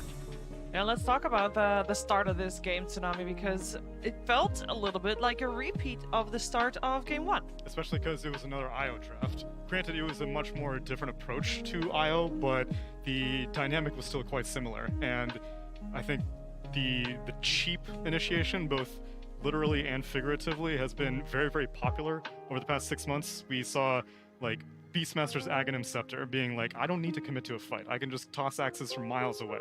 Ember Spirit has emerged to be the most popular of the spirits as of the past few months, just because if I get a slight chains, great. Otherwise, I don't really need to go in. And now we're seeing the prevalence of Horn Toss, where it's like, I'll fish for a skewer. If I don't get it, I'm already going back to my base anyway. So I think they're, like Sin said, if you don't think that you can get vision superiority, you're not going to beat Spirit. No, and they didn't beat Spirit in this game too, T-Gov. I want to talk about the Shaker Morph combo, because that was something that we saw PSG LGD go for, and we thought, okay, you know what, they got a set draft, this is what it's supposed to do, but it didn't do what it was supposed to do. Yeah, again, it's something that you need time with, right? Like, Morphling needs to get to a couple items plus the Axe to then really join into the game. The Shaker needs to get to his levels to enable the Morphling. Like, you need to have your own map to play. And I think PSG early on, they were really breaking down that map. They were taking these early towers, they were utilizing that Fury, and like, they picked off the puck at this tier 2 siege top. Like, it looked pretty good, but it's the fact that Spirit were able to kind of shift away that kind of map movement, and they're over farming on their heroes. Like, a very small thing, and probably wasn't really noticeable, but Yotaro, like, after fights, there were like double waves coming into him. He wasn't even farming the lane. He'd go to the jungle, allow other heroes to take that farm. And it's because you have even distribution of farm to some degree, you're able to continue taking fights every single item timing. You're not waiting an extra 2-3 minutes for the Willer to get a vessel, or, you know, the Bane to get, you know, 4-stuff, whatever. It's the idea that you are being ready at all times, So it doesn't matter if you're playing against Morph Shaker because you're going to have that 1-2 item advantage the entire game. And the key thing for the key component for Morph Shaker is similarly, it's vision. It's about seeing the enemy team first so you can get that fissure combination. If you, in all of these like OS Frog moments we've had in the past, we're like, man, this shit is so broken, you know? It's like out of the fog comes one fissure, then the other fissure, it's like X marks the spot and they both jump in and kill someone. The problem is, I think we saw that like literally one fight in this game after they got it. Because every time it was Team Spirit that got the initiation. So I mean, hats off to them. I'm honestly just super impressed. I was one of the non-believers, I'll admit it, going into this finals. I thought, okay, this LGD have looked so dominant. Even though Team Spirit are catching steam here and are looking really good, I still think they're going to falter. And at this point, LGD need to pull an IG from, which major was that? Against EG, the reverse sweep Singapore major. They need a question mark. Yeah, they need a question mark. They need something. They need something. I like that you said, you know, honestly, I'm really impressed. I know that, you know, you got the Purge voice line going. And speaking of Purge, we're going to him right now because he has more on Team Spirit. Thanks, guys. You heard from Toonami before about LGD's strengths right now, but let's take a look at what Spirit's doing. One of their big advantages right now is how versatile Yutaro is playing as a carry. And if you can pull out these really effective tools in the right games, it gives you a big advantage in the mid and late game. In this first match of the series so far, Naga Siren with the fast Ags after the Manta gave them great tools against these highly mobile heroes on the PSG side. Very useful against Pango to limit his rolling boulder. You can use it against Ursa to break Enrage. You can send your illusions on Ursa to force him just to retreat, not to engage. And these are some of the tricks that Spirit's used so far throughout the entire tournament, actually, to just break matches. In the previous match that they played against IG, they also had a big advantage too. It wasn't necessarily from, well, it was actually for some weird hero picks here. They grabbed a PA to give them AoE break against the Tide. So in this match, they also used kind of a cool combo that nobody really expected to just punish the enemy lineup. But what was still really obvious, and has been the case for every single Spirit lineup, is that they play so well together as a team. They cover each other's weaknesses. They follow up on each other perfectly. It's like their minds melded together, and that is the reason that they're currently 2-up in the grand finals here of TI-10. Yeah, it is honestly incredibly impressive. They're on the side of Team Spirit, they're one game away from taking this championship. There's 4 first-timers in their squad, 1 second-timer in Maposhka in their squad, and of course Silent's got a lot of experience. This is his 5th international, but his first as a coach. So there's that as well, and this team is just on the verge of winning, and I want to talk about that because mind games, a big thing in the TI finals, and we talk about the mind games regarding the money. I think the amount of pressure that PSG LGD is under, last TI that is won by a Chinese squad was TI6, and before that it was all like 1 TI for the side of China, 1 TI, not China, etc, etc, etc, until TI6, and since then there's not been a Chinese teams winning it, and there's so much pressure coming on these players, on their backs, because they were supposed to be the champions, Toonami. A consistent theme of all of the exit interviews that we've seen from the Chinese teams is a great deal of national pride. Yes. They don't feel like they themselves are like, oh, you know, we lost, you know, we'll come back stronger next time. They're like, I have failed to represent our region in terms of Dota superiority, because even if they don't make it to grand finals, they have let another region beat them, and they have somehow created more competition now for LGD. Whereas Team Spirit, on the other hand, every single interview I've seen from them, they're just like, yo, I'm just happy to be here. Yeah, I don't know what game we're playing. I just play a game of Dota that we happen to be on the States, Sinrin, that we happen to be playing for extra $13 million. By the way, they don't care, or they don't seem to care. Yeah, it's not getting in their head. I do think it's a pretty key point as well, because as much praise as we're giving Spirit here, and they deserve all of it, I also don't think LGD have fully showed up today. I think some of their moves, they're a little bit hesitant, they're a little less hungry. It seems like there are some nerves, and it's kind of unbelievable when you think about it, because the rest of the tournament, they have looked unstoppable. They've had games where they were super far down, they make the right moves, they win. And perhaps, like, it's always easier to look weak against a team that's playing out of their minds, but it's like there's always a little bit of both, right? So I think for me going into the next game for LGD, Xiao actually plays the most important role in the next game, even though he's not even playing, because the team needs to get into the right mind space. They need to get the belief that they can win, and then I think the adjustment they need is that draft. I like the IO suggestion. Try something else, right? It bombed out 2 games now. You're playing against a team that clearly knows what to do about it, so you can still come back. But What you are your gotta first go through phase the grind. bans though? Are you still gonna do Magmars?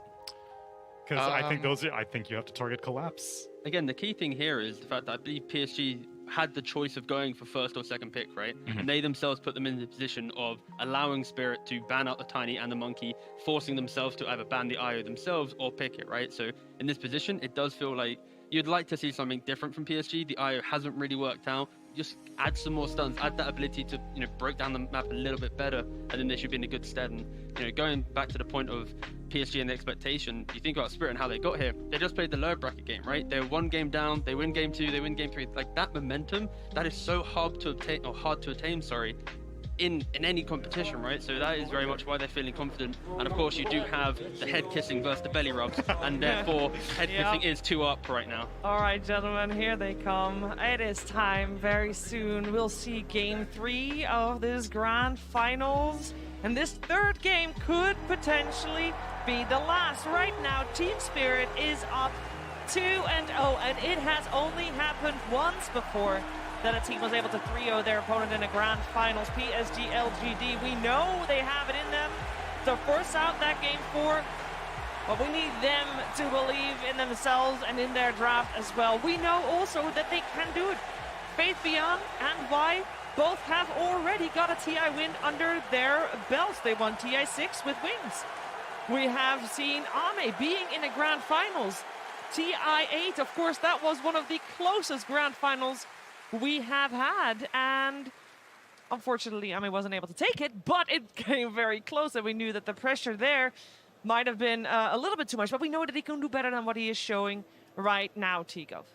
Yeah, it's just so difficult, right? Like when you're 2-0 down, this is really where you need to kind of just come together. And even if, like you say, one person hasn't been standing up or the team hasn't been performing to their best potential, they just need to rally around what they've been doing well to get to this point, right? Like they're in the grand finals, they've clearly been doing something right. So this is where you just need to kind of break that off, reset, go again, treat it like it's the first game in the series.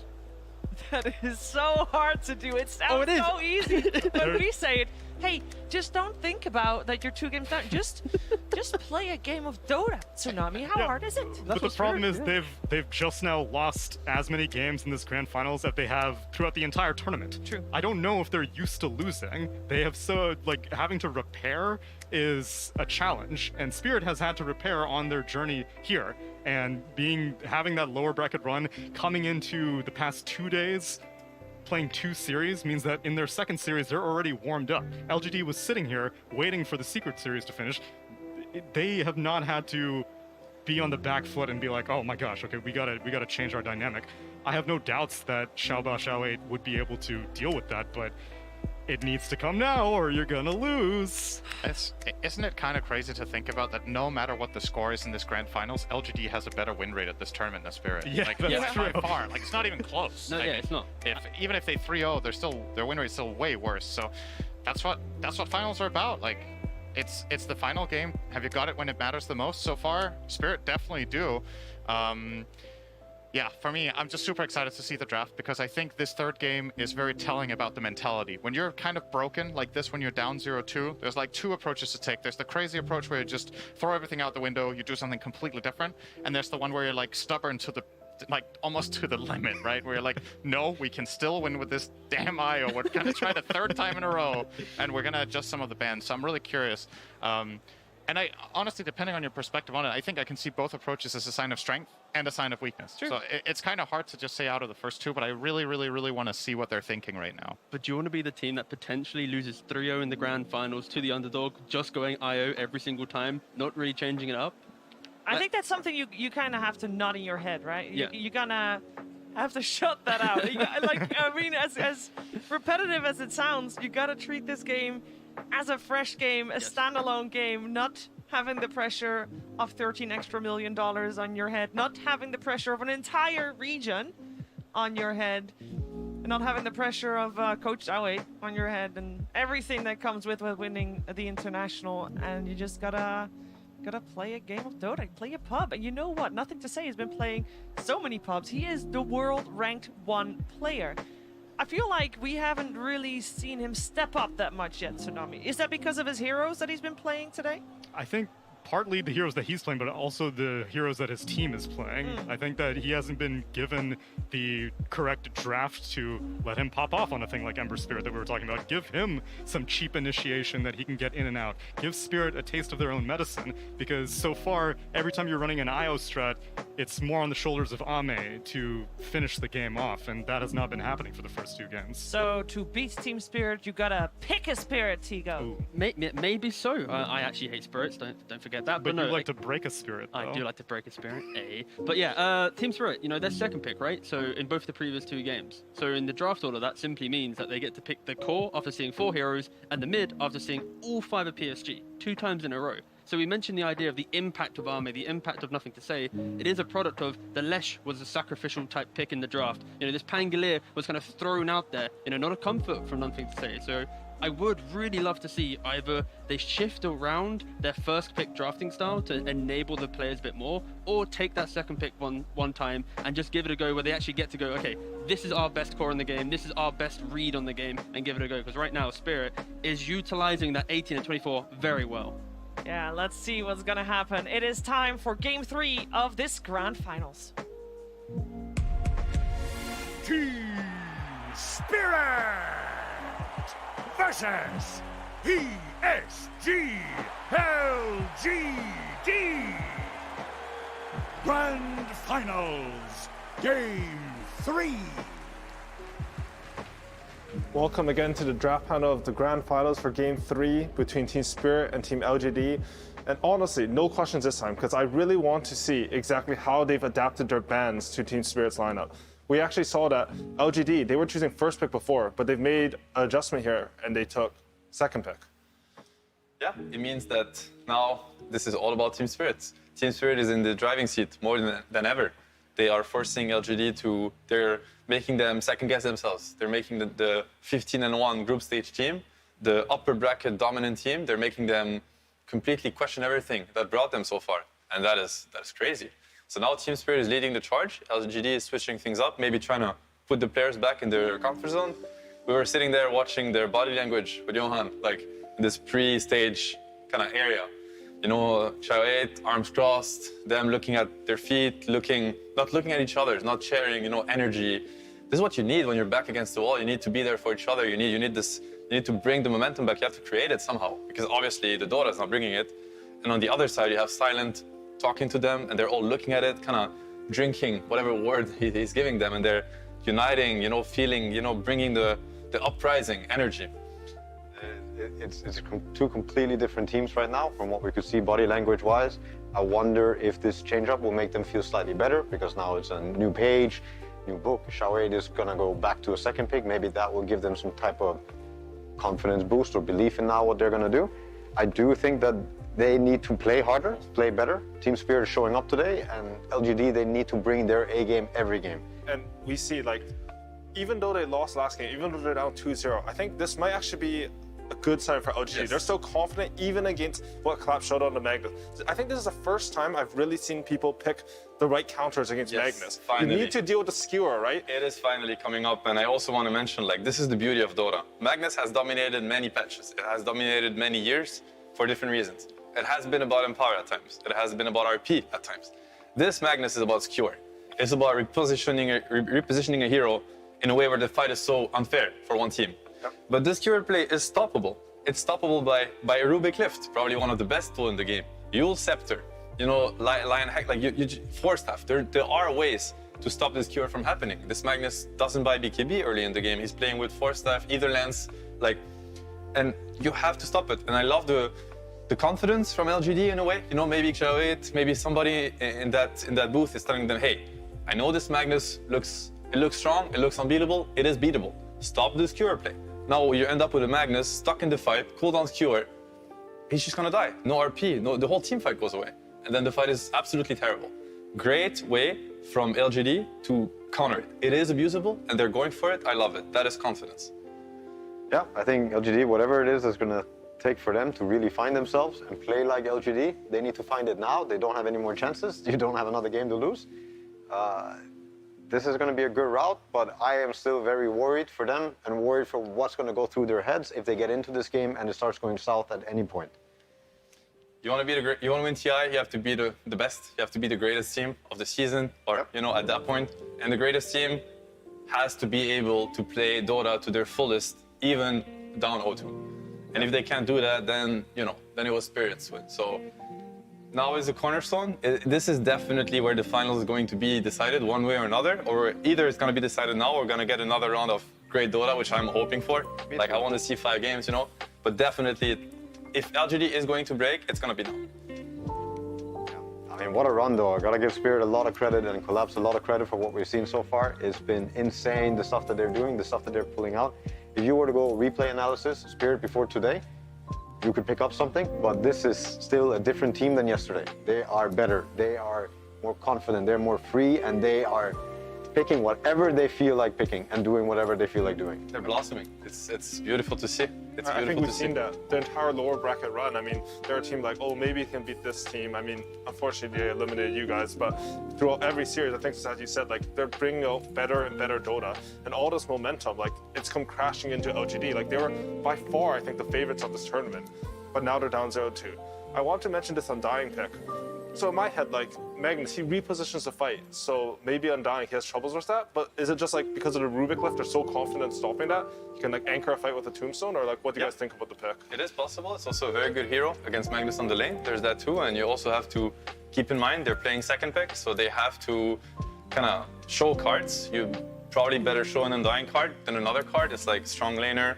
Probably going to allow Ahmed to pick out of a very wide pool of hero because he knows that his lane is secure no matter what. They also run out a lot on Faith Beyond. Yeah. So that could be a possibility. Could be a possibility. Like, the way I look at it, and I think strategy-wise, what could be very interesting from Team Spirit is like, okay, they get it. They're going to try to stop this Q. But Magnus has been dominant for other reasons, as I mentioned. Maybe you can play an Empower strategy, where, you can play like you can build up on top of this Magnus, get a hero to, the Mag Jugger, for instance. It's not as much about this cure than other things. You get this Jugger to a very strong moment. The Magnus can play without blinks. We've seen Magnus win games without blink dagger. You just build on top of, he goes mech into blink. He can decide to go mech into Greaves this game. Mech into Greaves into Crest and put that on this one hero that's just gonna, and then this cure is never gonna happen. And now you're stuck with the Rubik that's just looking at it's like, is cure happening, guys? Because that's my job in this game and it's not happening. I'm just fade bolting. Which is also where the Undying pick, I think, comes in to maybe secure that these are fights that are going to happen. So now if you're playing on RP or playing on Empower, you're at least fighting into the Tombstone. Yeah. I get the pick, and also what you said. I think he suffers a lot from the Skewer play and the fight being repositioned. Already now, LGD are probably thinking about objectives together. They want, that's how you're going to enable this Tombstone. That's how you're going to enable your two heroes to kind of punish this Magnus. Makes a lot of sense. Yeah.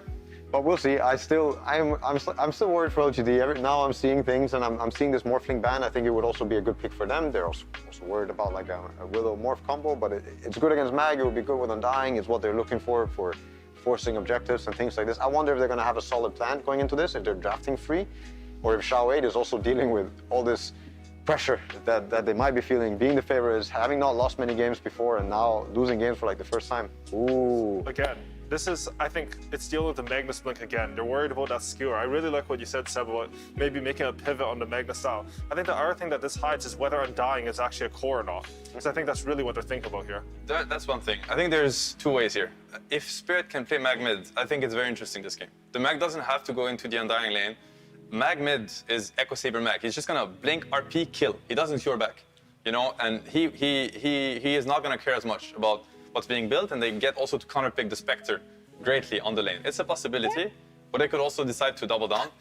They go for the Mag PA. I mean, I think they're thinking about This dude's playing everything. Yeah, everything. And the PA shard versus Spectre, crazy. You don't scale into this. He will pop him in a second with Empower and with the shard. And I'm sure, Yotoro PA, for those that don't know Yotoro well enough, like, he is one of the greatest PA players ever. If you encounter him in a pub playing PA or watched him, this is his bread and butter. He's super comfortable. He played it here, I forget who was playing against him. He got Rampage in that game with PA already at TI. So I mean, he is playing everything. He's literally playing every hero he can. And I want to mention how LGD, I am scared for them. I want them to bounce back. I want to see more LGD Dota. I want to see Game 4, I want to see Game 5. But they have played so far Tiny on crack, Tiny Ogre, Tiny Mag. They have played ET, enabled ET that is also crushing the games. They have played Lycan. They have played these really powerful strategies. And so far, I don't see the multipliers here. I see the one Spectre, I see the one Undying, I see the one Bloodseeker, but I don't see the multipliers that LGD are so good at. They're creating these strategies and they're buffing them so much that it just breaks the game. I'm maybe missing it, but so far I don't see the game being broken from LGD's side. So to me, Team Spirit has successfully pushed LGD out of their trademark this tournament. I think Team Spirit's lineup also looks like it has a lot more potential. When you look at these fights and when you look at what's going on for LGD, tell me about what their gameplay is going to look like this game. How are they forcing a tower? How are they forcing a Roche? How are they forcing a fight this game? I don't like what's going on in the draft right now, where I already see that they're just addressing, oh, they pick PA, oh, we feel bad, oh, we need a Rupture to try and deal with it. It makes not a lot of sense with the Spectre. It makes not a lot of sense with this Undying and Rubik.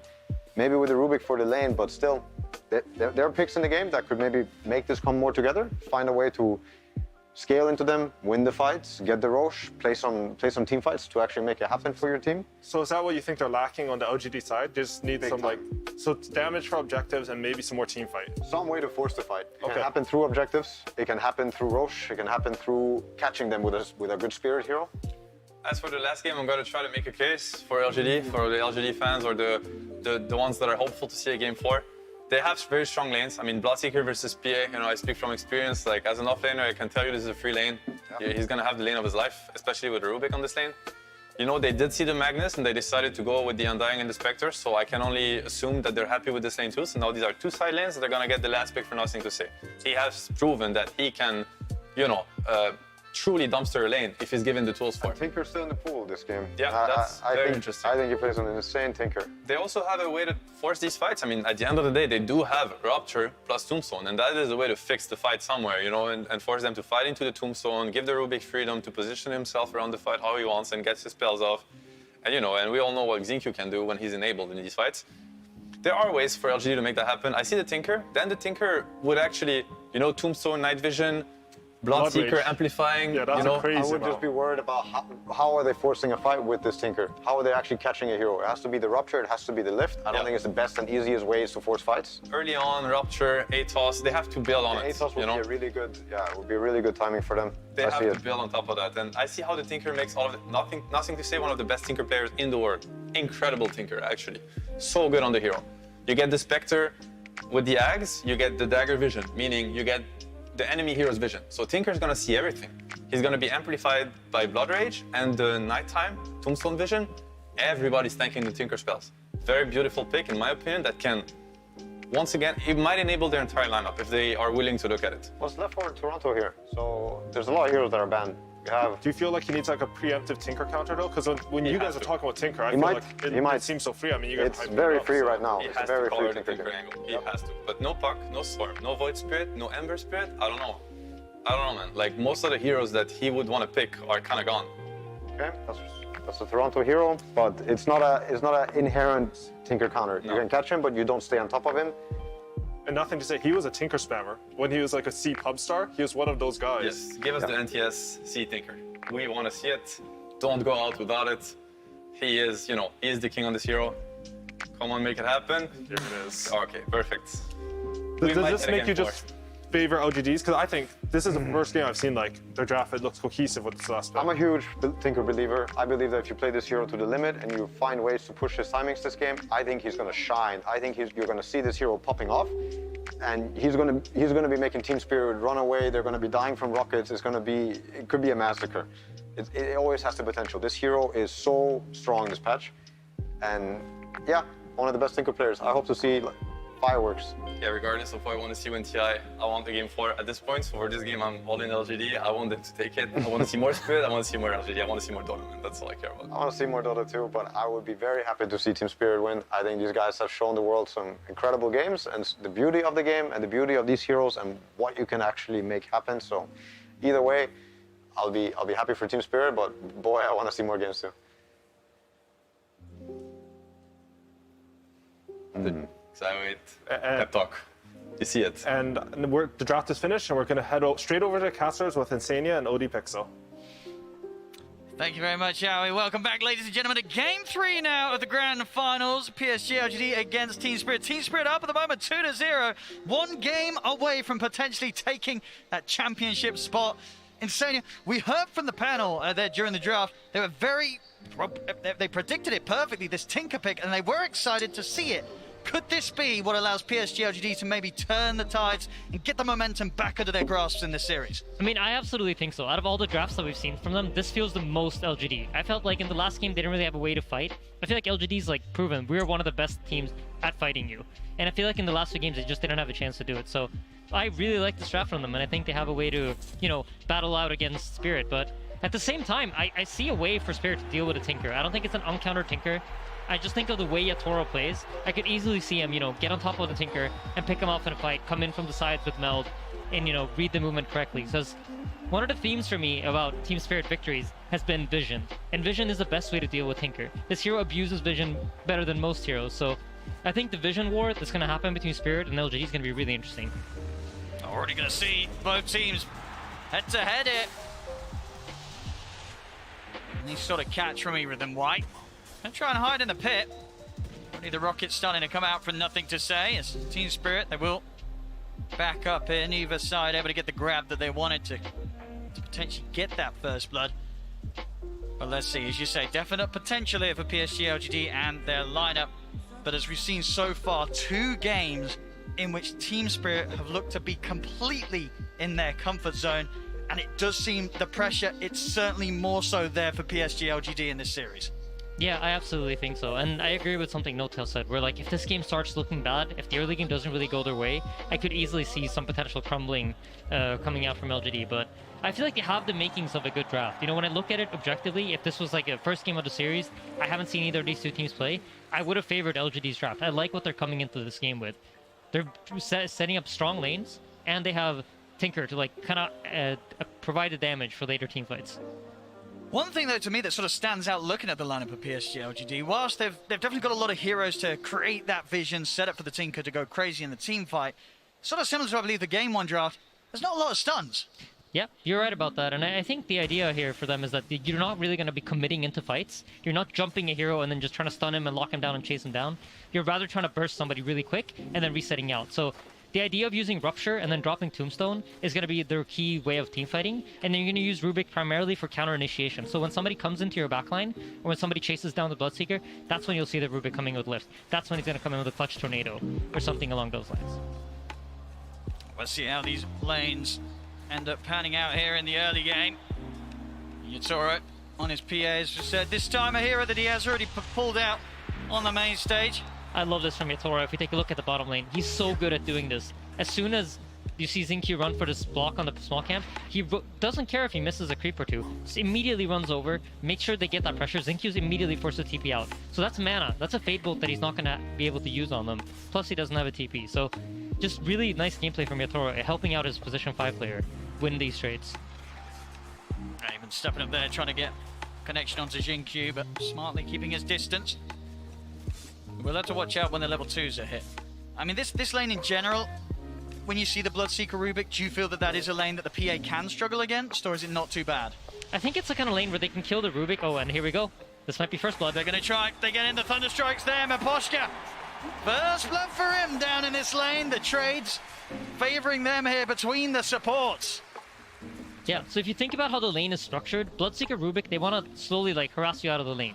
And if you think about Disruptor PA, it's a similar story. But Disruptor PA have kill threat on Rubik because the silence from Bloodseeker is so slow that he can't really save his Rubik if they go on him. My goodness, look at this aggression in mid. Toronto, Tokyo. Really building back. Nothing to say. Yep. He does have his bottle though, and the water runes are up, so he should easily be able to run to the top one and pick it up for himself. Yeah, up top, Collapse is taking a lot of pressure here from the Spectre Undying. I think the Spectre Undying is an interesting lane because you won't really see the Spectre connecting as much as the PA is to his carry and helping him, but he'll provide the vision from the dagger. There'll always be that slow that enables Undying to get more hits in. Sure, and you feel it's unlikely for the Mag and the Willow to ever really get on top of the Spectre in the lane? I think, so the idea for the top lane is that the Undying's going to tank a lot of damage. He's going to be in your face, you're going to have to be hitting the Undying and dealing with his mana for the first portion of the game, and that will lead the Spectre to get a lot of farm for free. However, the Undying has an issue because he runs out of mana at some point and he runs out of healing. And usually when he does that, he's forced to reset back, and then Spectre can take some pressure. But so far, it seems like Y is doing a good job. He's just blocking out these camps, providing vision. But you see this, Mira's immediately on top of de-warding the ward. He reads it perfectly. Yeah. Knew exactly where he was heading. Right, we'll go for the quick trip back to base here. You'll see mid. Toronto Tokyo is going to have to take the walk back, so a bit of space given to nothing to say as he is starting to get ahead in this matchup, getting a good few denies in against the Invoker. Yep, and the Invoker's going to lose a full creep over experience here, plus the bottle refill from Y. This is great gameplay from LGD, and I think this looks characteristic of LGD, right? You expect to see them do these things where they're optimizing everything that's happening. Y runs in, drops a ward, denies himself the tower, blocks the Ancients, TP's mid, refills the bottle for nothing to say. This doesn't look like a phase team to me, you know? We were a little bit worried that maybe they're going to be feeling a little bit of tilt or pressure, but the way they're playing right now, looks like their head's in the game. A solid start on the lane so far.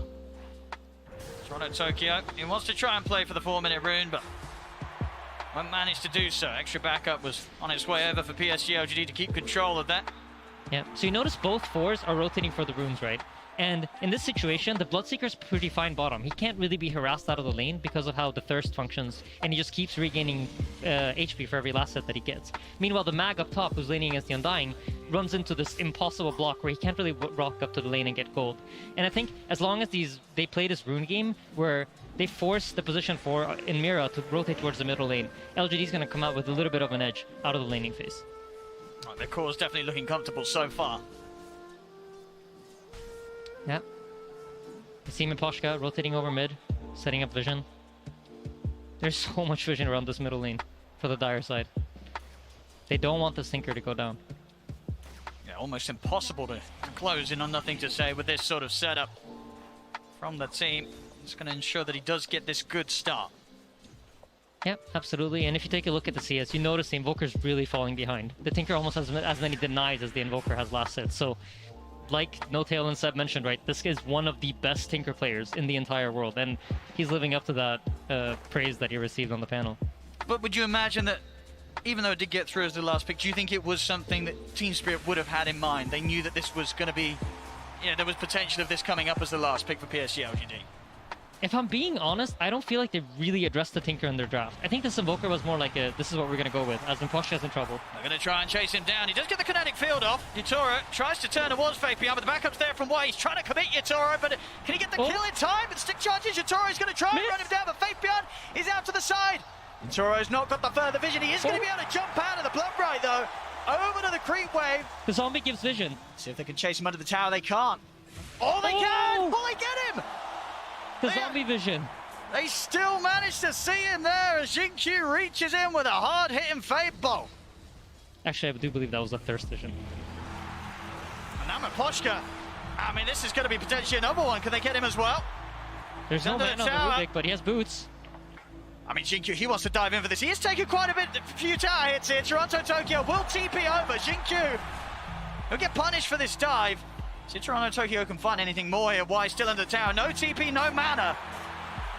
So they do dive in to get an extra kill on the Disruptor Baboshka, but they lose 2 heroes for it. Toronto Tokyo, pretty nice kills for him as well, considering the slower start he was having in comparison to nothing to say in the mid. So being able to make that move and pick up 2 kills on the Invoker, that's going to get his early game back on track. Yeah, absolutely. But we touched on this in the VP versus Team Spirit draft, how it's very important that you get earn charges on the Invoker, right? This is what enables the Invoker to play his game and be fast around the map. Unfortunately, he has not yet bought his earn, so despite getting these 2 kills, he doesn't fulfill the objective of getting 2 earn charges in the early game. So while it is good for them, it also has its drawbacks, and this is in large part due to how well Nothing to Say played his lane out. There's been a lot less focus now around top as Collapse happily farming here in the lane against Arme, getting just as much as the Spectre. And that's got to be, after Game 2's performance, probably something to fear if you're PSG LGD. Collapse, I believe, ending 2-0 and 20 in Game 2 on his back. Yeah, absolutely. Middle lane, Nothing to Say is getting pressured. But you see here what Seb and No-Tail talked about. They don't really have the damage to punish him. They don't have the tools to really kill him. The Invoker is good at catching him, but he's not a hero that can stay on top of him and keep outputting damage, because as soon as you've used your spells, that's kind of all you have in the tank.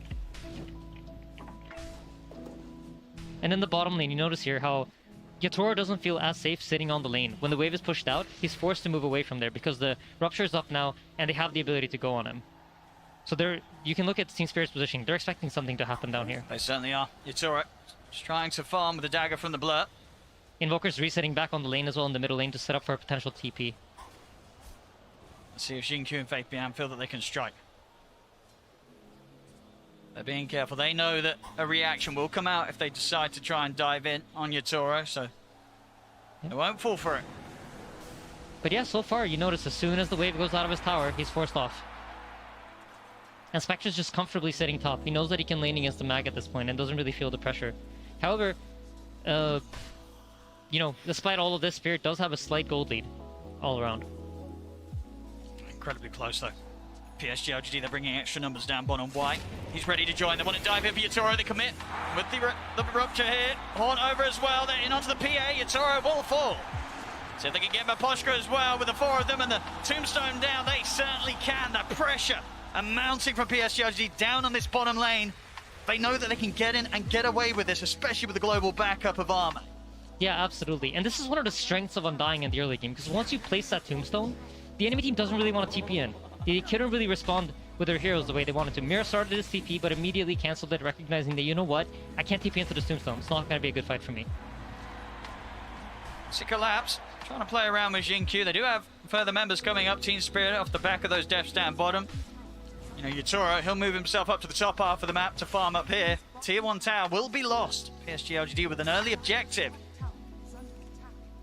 Yep, they're just evening out the map, swapping sides here. You see even a scan going out in the trees, making sure that nothing's here setting up. And one of the best ways to deal with Tinker is that you want to try to get these early towers, because Tinker abuses the towers on the map in order to fight. It provides him with safety, a place that he can TP to, come in and out, use all of his mana, go back to base, do it again. So it's important for Team Spirit to try to get the towers early, because once Tinker comes online, it's going to be very difficult for them to do it. See where they look to head over next. Spirit staying together. I'll take some of the jungle away from PSG LGD. Yep, so Tinker just finished up the blink. This is going to be their first timing to fight. You have Rupture up. Look for that Rupture into Tombstone combination once more, with a Tinker TPing in and dropping lasers and rockets. We'll have to be done without the Haunt. That's still out for about 80 seconds. It looks like they're playing it patient. They don't feel rushed to make this move yet. And this is another of the nice parts about Undying. Unlike most 5s, he has the ability to farm jungle camps quite easily, because he just drops a tombstone, and the tombstone deals damage over time and spawns all these zombies that allow him to farm these camps and get some extra gold. So he's closing in on a 6th. Yatoro, space is here. Clearing up the stacks. Keeping his farm on par with that of Arme. Having an equally good time, of course, building straight into the stats right now. Falcon Blade into the S&Y, he has the buff up with the Empower. Yep. As soon as that Empower runs out, look at Collapse. He immediately runs over. And this goes back to what Seb talked about, right? This game is more about the Empower. They're not playing around the Skewer in the same way that they were in the previous games. As a smoke coming down bottom. See if the 3 members of Spirit can find some action. They do have 6 on the supports. Static Storm and the Fear ready to play with. PSG LGD, they're doing a great job of avoiding this. Arme is down here on his own. Yeah, it looks like they're waiting for the Haunt, but Arme is about to get caught. Spirit have sniffed him out. Let's see if the 3 have the damage. Try and set up with a root, but not going to get the connection. The glimpse back is there into the Static Storm. TPs are coming over. Arme, is he tanking up to live through the Static Storm? He's still alive, and in fact he's able to turn. The Tornado does catch him, but is it enough damage? Arme will live, and it will be Spirit that lose the 2 heroes off the back of that attempt. Yep, and in the meanwhile, you see, as always, Team Spirit really smart about their map movement. Yatoro moves into the enemy jungle, starts farming here. Tinker's forced to come top and defend the tower, and despite losing their 2 supports, they're applying the pressure. And whenever Tombstone's used, you're going to see LGD kind of wait up. So this is 40 seconds that they know Yatoro is most likely going to be allowed to farm pretty freely. And that's why he's up here in the top lane playing so aggressively. Collapse is the next target. Trying to chase Faith Beyond. Not going to get in range for the Rupture. Collapse into the trees, hard to find. They won't get the setup. Kind of halfway towards his Blink Dagger Collapse. Yep.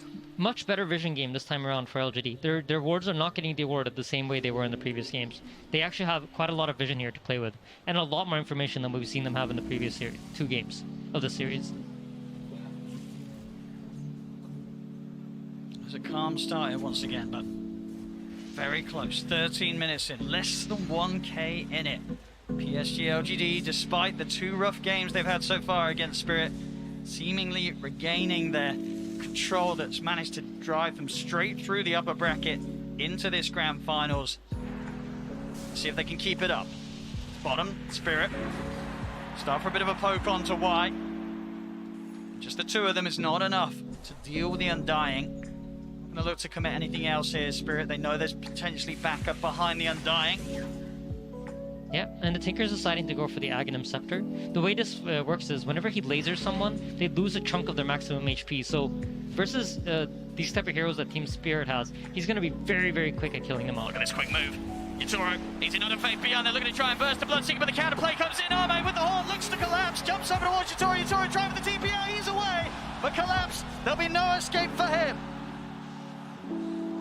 Yeah, just great presence here from LGD. Now they're the ones that are allowed to respond, and it seems like they understand now how Spirit's playing the pace of the map, and they understand what Spirit wants to do. They're going to make assumptions based on your movement, and it feels like LGD are getting a better and better read of it. And yeah, I think that's largely due to the fact that they're able to establish more vision on the map this time around. Yatoro, back to the farm. Wants to at least get his S and Y done before turning up to the fights. Even with just that, the BKB may be something that he wants to hold back until he has as well. Tinker Laser will never be fun to play against as a PA when he's trying to focus targets. Bottom lane. See another attempt with a static storm. This time round, do they have enough damage? They've got the catch onto Arme. He's trying to get away, but he will fall. This time round, Spirit, they'll get the big kill, but it has cost them both supports lives. We'll see Toronto Tokyo trying to escape, but they got any way to find him here. There's one more sentry. He's into the trees. He's out for the There is a lift and a glimpse. Ooh! Not quite able to get round to the trees to get that set up as Toronto Tokyo makes it out of there. They lose two supports, they get the Spectre. You happy with that if you're Spirit? I think Spirit's okay with it. I think this is like, LGD recognize that our Tinker is so strong right now. There's no real counterplay. Even if the PA gets on top of him right now, the PA doesn't deal enough damage to burst him. So I think for LGD, you want to try to abuse this timing where your Tinker's very strong and he's outputting damage. And Ahmed dying once or twice here or there while he doesn't have Haunt isn't the worst for them as long as they get some sort of response in return. Back to the farming and 800 or so, the axe to be done on Arme. They are on track to hit a very good timing. We've seen already the responses from PSG LGD each and every time Spirit try and make a move have been top tier. But now the move that Spirit can make, it's going to be much more deadly. Collapse, the Blink Dagger on its way over to be in his hands. We saw what he was achieving last game when he was jumping all over the place. Let's see if he can pull it off again and start to literally tear PSG LGD apart with his abilities to just grab them and throw them around the battlefield. Yeah, absolutely. But this game is much more challenging than the previous ones. There's going to be rockets flying at you. There's going to be tombstone zombies. You have many things that are going to get in your face, as well as the Bloodseeker Bloodright. So he's going to have to both navigate these spells and make sure that he doesn't get caught before that. Plus, on top of that, there's a Haunt, right, to provide all this vision for LGD. So I feel like the way the game is shaping up, it's falling a lot into Yatoro's hands. And he's proven that he can do it. Yes. But his farm and the way he plays his teamfight out is going to be very key in order for them to be able to stand a chance against LGD. No, absolutely. As I say, this BKB, if he can get this quickly, that's going to be a huge nuisance. Not too much they can do through it. The Rupture being the main one. But if the setup's there and Collapse, Maposhka, Mirror, they're able to hold the heroes in position. This PA is not going to have to step around the fight too much. As long as they're able to stand in position and get the hits in, they can have the heroes brought to them. Absolutely. Ahmed finished up the Zaganims, and once they get this timing coming, you see LGD immediately smoke up. They're checking for wards. They drop a sentry to block the Ancients. They know the PA is playing in this area. Unfortunately, they just made the wrong guess. So you either here are going to assume that he's at the two camps up in where they are right now, or that he's playing at the Ancients. But look at Toro. He sniffs it out. It's so hard to catch this man. He's just always a step ahead. I mean, the way they're reading the map is just very intelligent. I think they realize when the Spectre runs back to base that, hey, something's probably happening, right? He's not just running back to base because he wants to. They know that the item is very likely coming. And then when all the heroes then disappear, that is like another sign for Yatoro to be like, okay, I can't show. Good to see the attempt onto Toronto Tokyo down bottom. Azame, he'll jump over, sentry still down. Toronto Tokyo try and hide himself in the trees, but they'll stay on top. Same time over towards the mid, they will lose Faith Beyond. The counterplay was made by Spirit. So the TP out as well. Spirit gets back to safety, so 1 for 1 across the Wizen map here. 2 seconds for the skewer. Glimpse. Skewer back. Got the dagger slow to set it up. He's able to dodge the decay nicely so that he didn't get hit, could still get the blink off. But now Arme, he's ready to come back in. Yatoro's off to the side. The rocket's not enough, but nothing to say. Jumps in to finish him off. The fear, the counter play here from Spirit. Nothing to say, is caught underneath the tower. Have they got enough damage here from the Willow and the Magnus to start onto the two of them underneath the tower? Nothing to say. Surely going to go down. He will collapse. Skewer over into the trees. Collapse. He's still alive here. Can they quite find him? Wise coming back over. Steps into collapse. Finally, they burst him with a fade ball. But this battle underneath the tower, it's costing PSG LGD lives as well. The route down, catching the two, pushing them back into it with a deafening blast. Arme, he's going to turn back over towards Toronto Tokyo. He's going to jump in, close the gap onto the Invoker Mirror Maposh. Can they help him out? They cannot. Arme able to finish off Toronto Tokyo as well.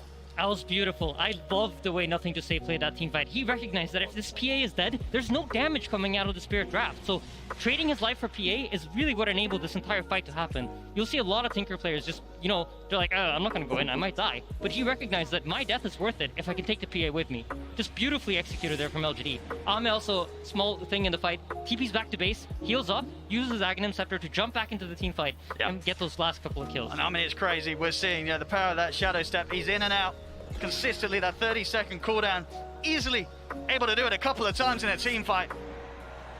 Yeah, Mira, nice play. Knows there's no stuns that can catch him here, so there's no skewer on the Rubik. He's not going to get caught during that. We have another big interesting item coming up. There's going to be the Holy Locket for the Undying, and once he has Soul Rip maxed out, okay, he already has Soul Rip maxed out, together with the Holy Locket, this healing is ridiculous. So basically the way it works is the more units there are, the more you're going to heal. And with Tombstone and the way it functions, you just spawn a bunch of extra units.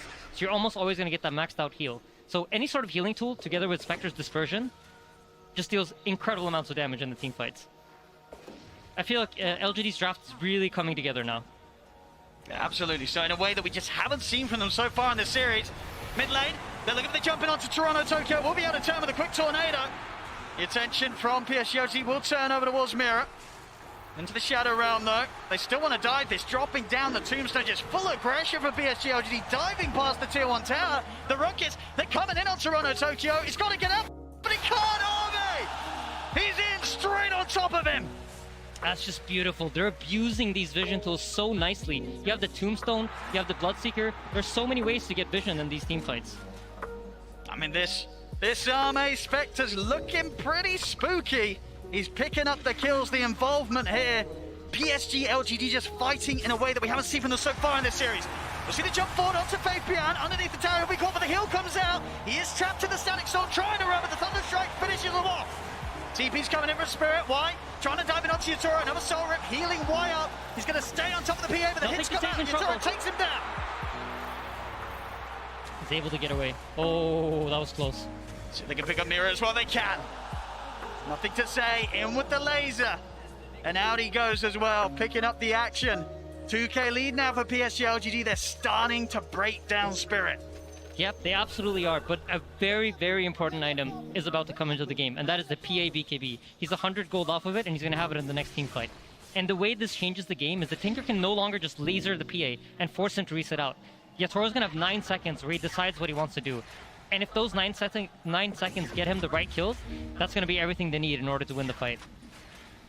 And during that time, Yatoro, where's he looking first? Is it sort of this Tinker? Does he have to just commit onto Nothing to Say to eliminate the threat from for the rest of his team?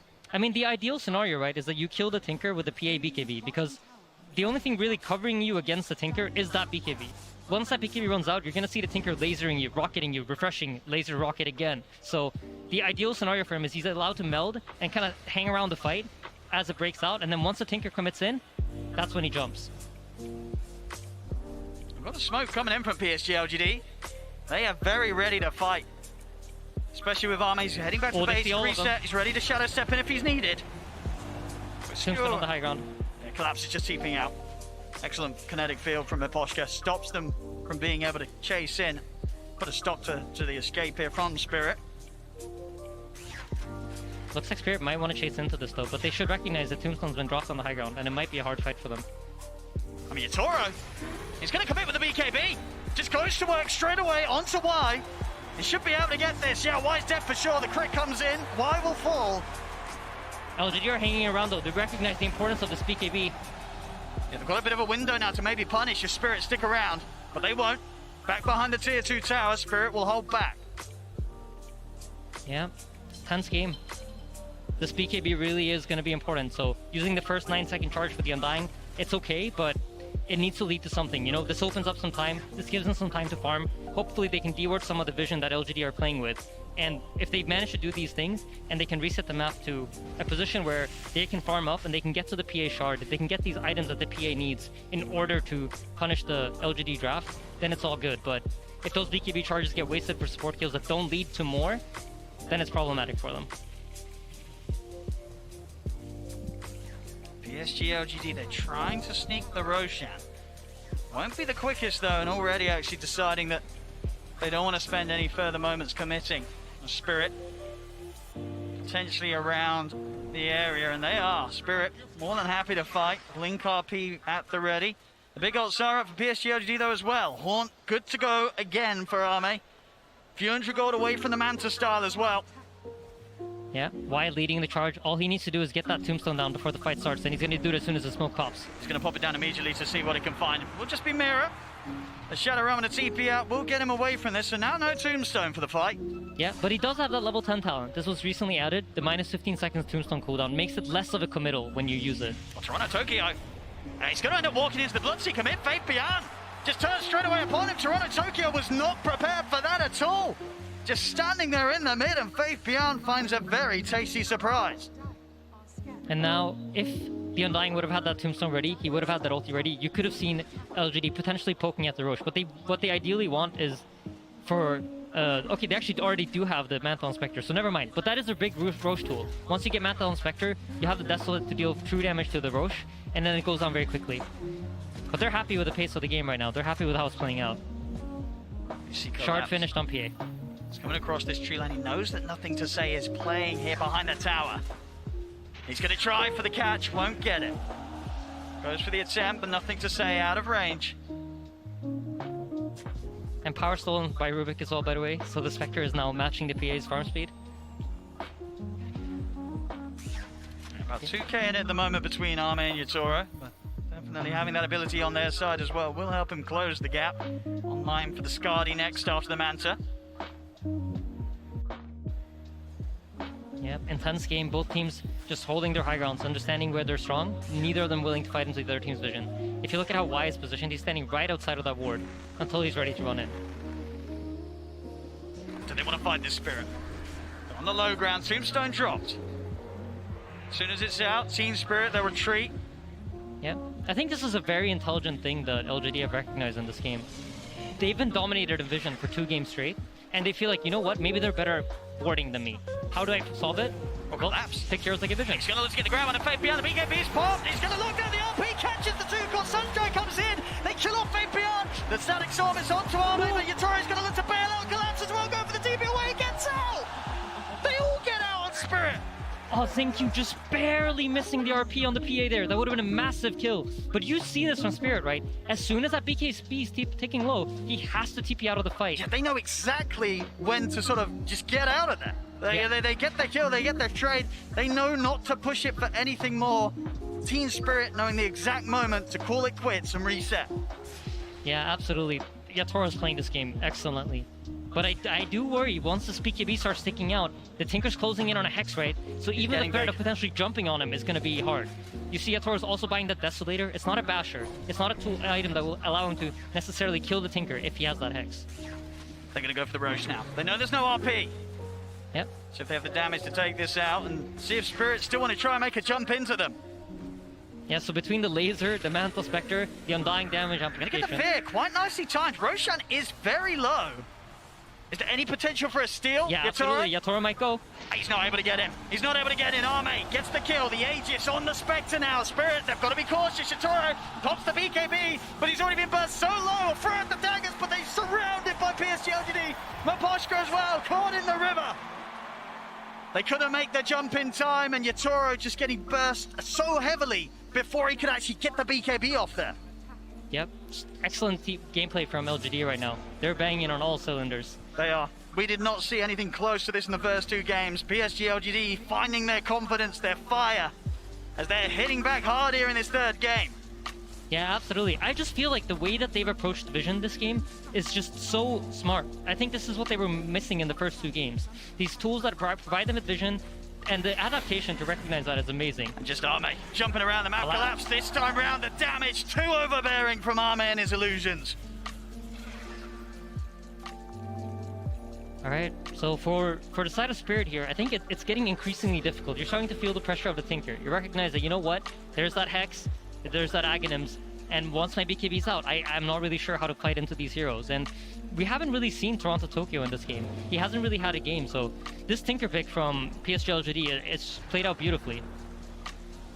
It's definitely turning into a game where when you look at the farm on the course, a lot is on Yatoro's shoulders, whereas on the side of PSG LGD, the wealth very evenly split between Nothing to Say and Arme, both of these cores, and it's just in combination with one another. Spectre, Tinker, nobody wants to play against an incredibly fun one of those. In mid lane is watching Q. He's in, using the RP to catch Yatoro, completely off guard. He wasn't ready for that at all. We'll now see them try and turn towards Faith Beyond, but the Solar Appeal comes out.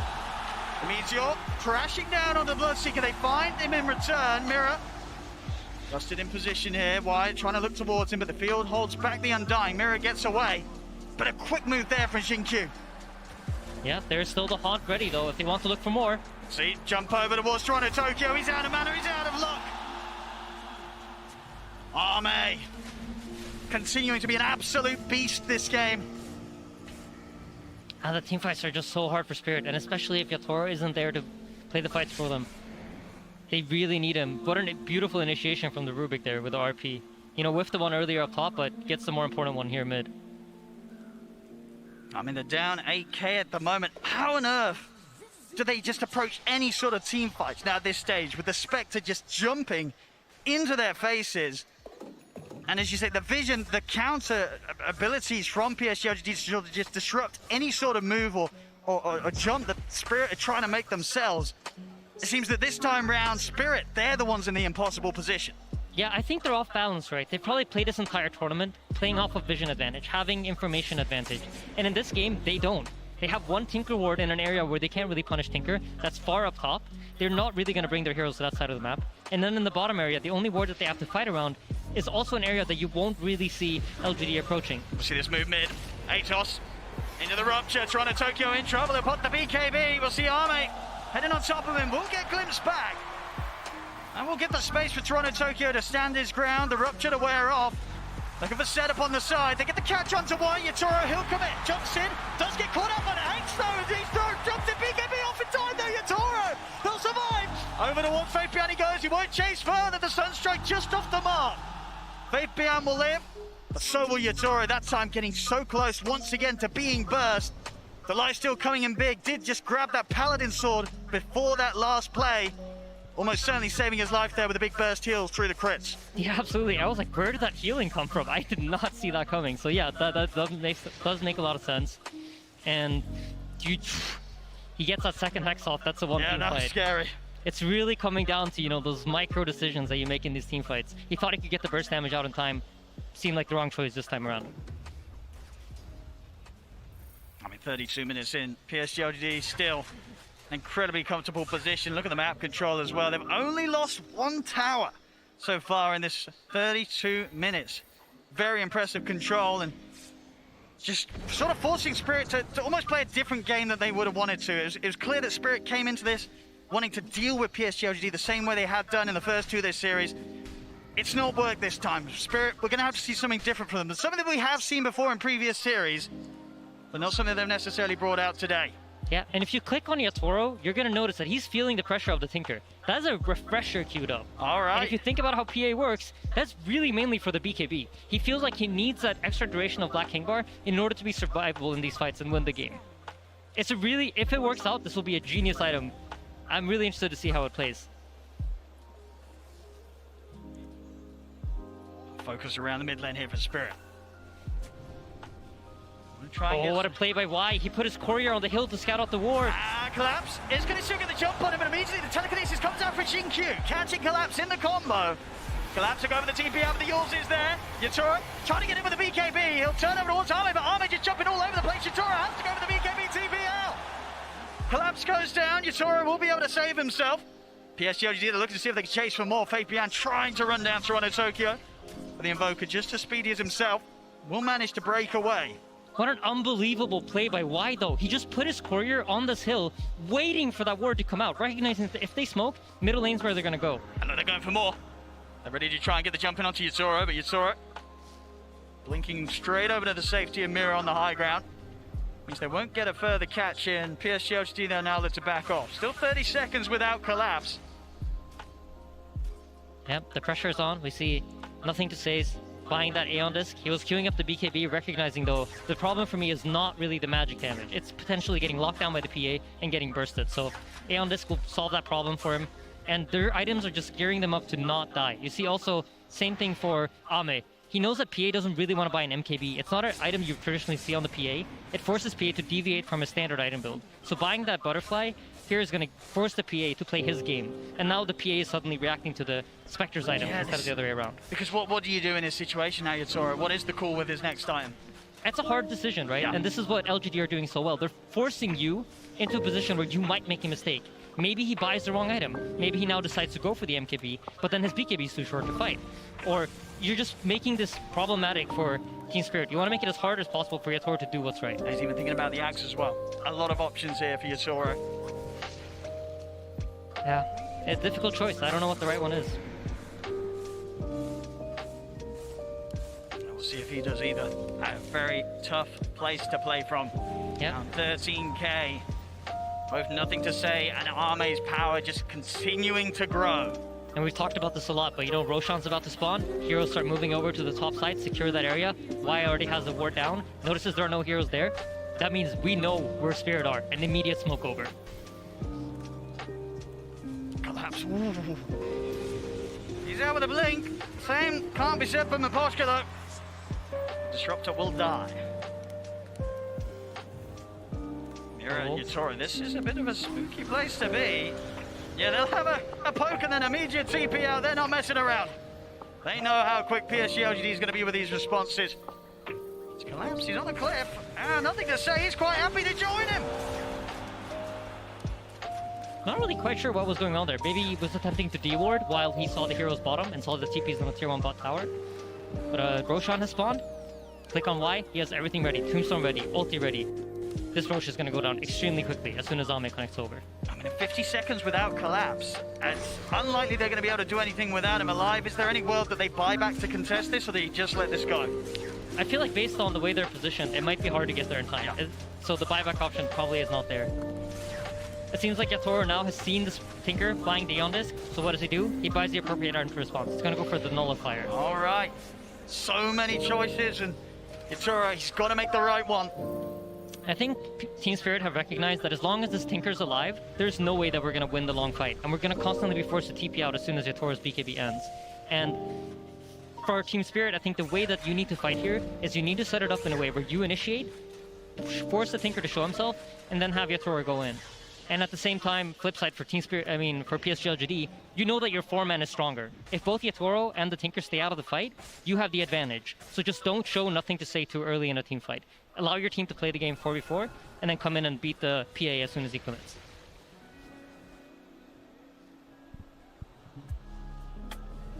Again, falling back into a peaceful era here for Team Spirit, at least, where they don't have any interest in meeting PSG LGD head-to-head whilst there is the Aegis on Ame.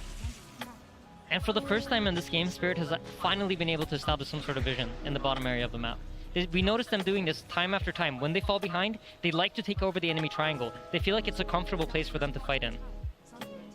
And even in this game, you notice it. Here we go again. Up into this radiant triangle, or dire triangle. Wait for the Tinker to show up. If the Tinker comes to that wave, they're going to be right on top of him. But it seems like Nothing to Say has played plenty of Tinker games. He recognizes that this is the only way I might get caught. Yeah, he's got a lot under his belt here. Nothing to Say as Ame, a quick jump over to the bottom lane, adding another kill to his scoreboard. 9, 1, and 15. Yeah, and interestingly enough, he's gone for the Haunt Illusion damage on 25. We'll see here. An attempt of a play, Yatoro is going to get caught out by the bash, and he's got to get out of it. Yatoro, he'll go for the BKB TP out. The disarmament is there onto the Spectre, so no chance of a bash. The Yatoro will get out the same, not to be said for Toronto Tokyo though, has nothing to say, has his number. I mean, nothing to say has really turned it up this game. I mean, I'm really impressed with his thinker decision making. It's just very, very intelligent. Has not gotten caught a single time farming lanes, I think. And the way he teamfights is just beautiful. He knows what to wait for. He knows who to look for. This is a completely different PSG LGD. It really is. Compared to the first two games. It really, really is. It's looking fantastic. This is the power that we've seen from PSG LGD in the series before, in this run in the upper bracket. And it's coming out just where it's needed the most. They were knocked down hard in the first two games, and I think a lot of people were definitely going to be interested to see if they could somehow regain that control. It's not an easy place to be in, as you said. For them, the pressure incredibly high in this. They will not accept anything less than first place. Yeah, absolutely. We have another fight brewing. This is the only side of the map that Spirit has wards on. So Spirit are not willing to take this team fight into LGD. I'm really curious what fight they're going to look for. This is the one, I think. Can't go on Ame though. The Aegis protects him. 2 minutes still with that safety on the Spectre.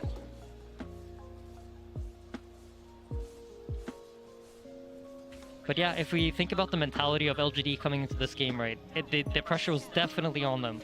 I mean, Johan and Seb talked about what they saw backstage, what they saw in their expressions. I'm sure this kind of momentum for them is huge. And it's something that you need in order to win TI, right? You need to have that attitude of champions. Look at this jump. Look at the dust out. BKB, you still see the jump from Ame. He's in with the bash onto Toronto Tokyo. Push back with a deafening blast, but they're in with the grab. Nothing to say. He's in with the nukes. He's playing with so much confidence on this Tinker. I was talking about how he needs to wait out for the PA, but he recognizes, you know what, there's no way to PA his bottom here, and just full commits into their base. He's level 26 on this Tinker right now. He is incredibly farmed. He's going to finish a Bloodstone too, or an Octarine Core, sorry. I mean, without a doubt, we saw how much Collapse could do last game when he was just in the lead, ahead, just playing around with his food. He's got to make some big moves here from the defensive position as he is losing teammates around him to the consistent dives from PSG LGD. He'll try and get the grab hit onto Ame. It's not going to happen. Forced back to the fountain as PSG LGD, they've got all the space in the world to push in onto the tier 3. Can Team Spirit get them out of here? There's no buyback on Toronto Tokyo, still down for 30 seconds. And without Mirror as well, they'll have to, by the looks of it, at least let one set of racks go down here. There's no defense to be had quite yet for Spirit. That's so hard to fight into this Tombstone. You saw Yatoro kind of thinking about it. He was looking for that potential wraparound, but recognizing that, you know what, my team won't be able to support me. Even if I can catch the Tinker in the backlines, I don't have the power to kill him on my own. Look how much money he's got. 6k gold in the bank here. Nothing to say. He can really start picking up whatever he wants now. Just filling up those inventory slots. Yeah, absolutely. Finishes up that Octarine Core. Just wants that mana pool. Ooh. Have a momentary pause here. 15 to 30. 24,000 net worth lead for PSG LGD. The numbers looking very good for them right now. I have a hard time. I'm trying to think of scenarios for Spirit. It feels difficult to find a way to do it. But I really like this choice from Yatoro. I think this refresher could be genius. It could just be the thing that they need. I mean, the problem is, even if they get these kills right on the defensive Team Spirit, it's a Spectre and a Tinker. You kill these heroes, they're buying back. Their boots are traveling over. They're haunting in. They're shadow stepping back into the action.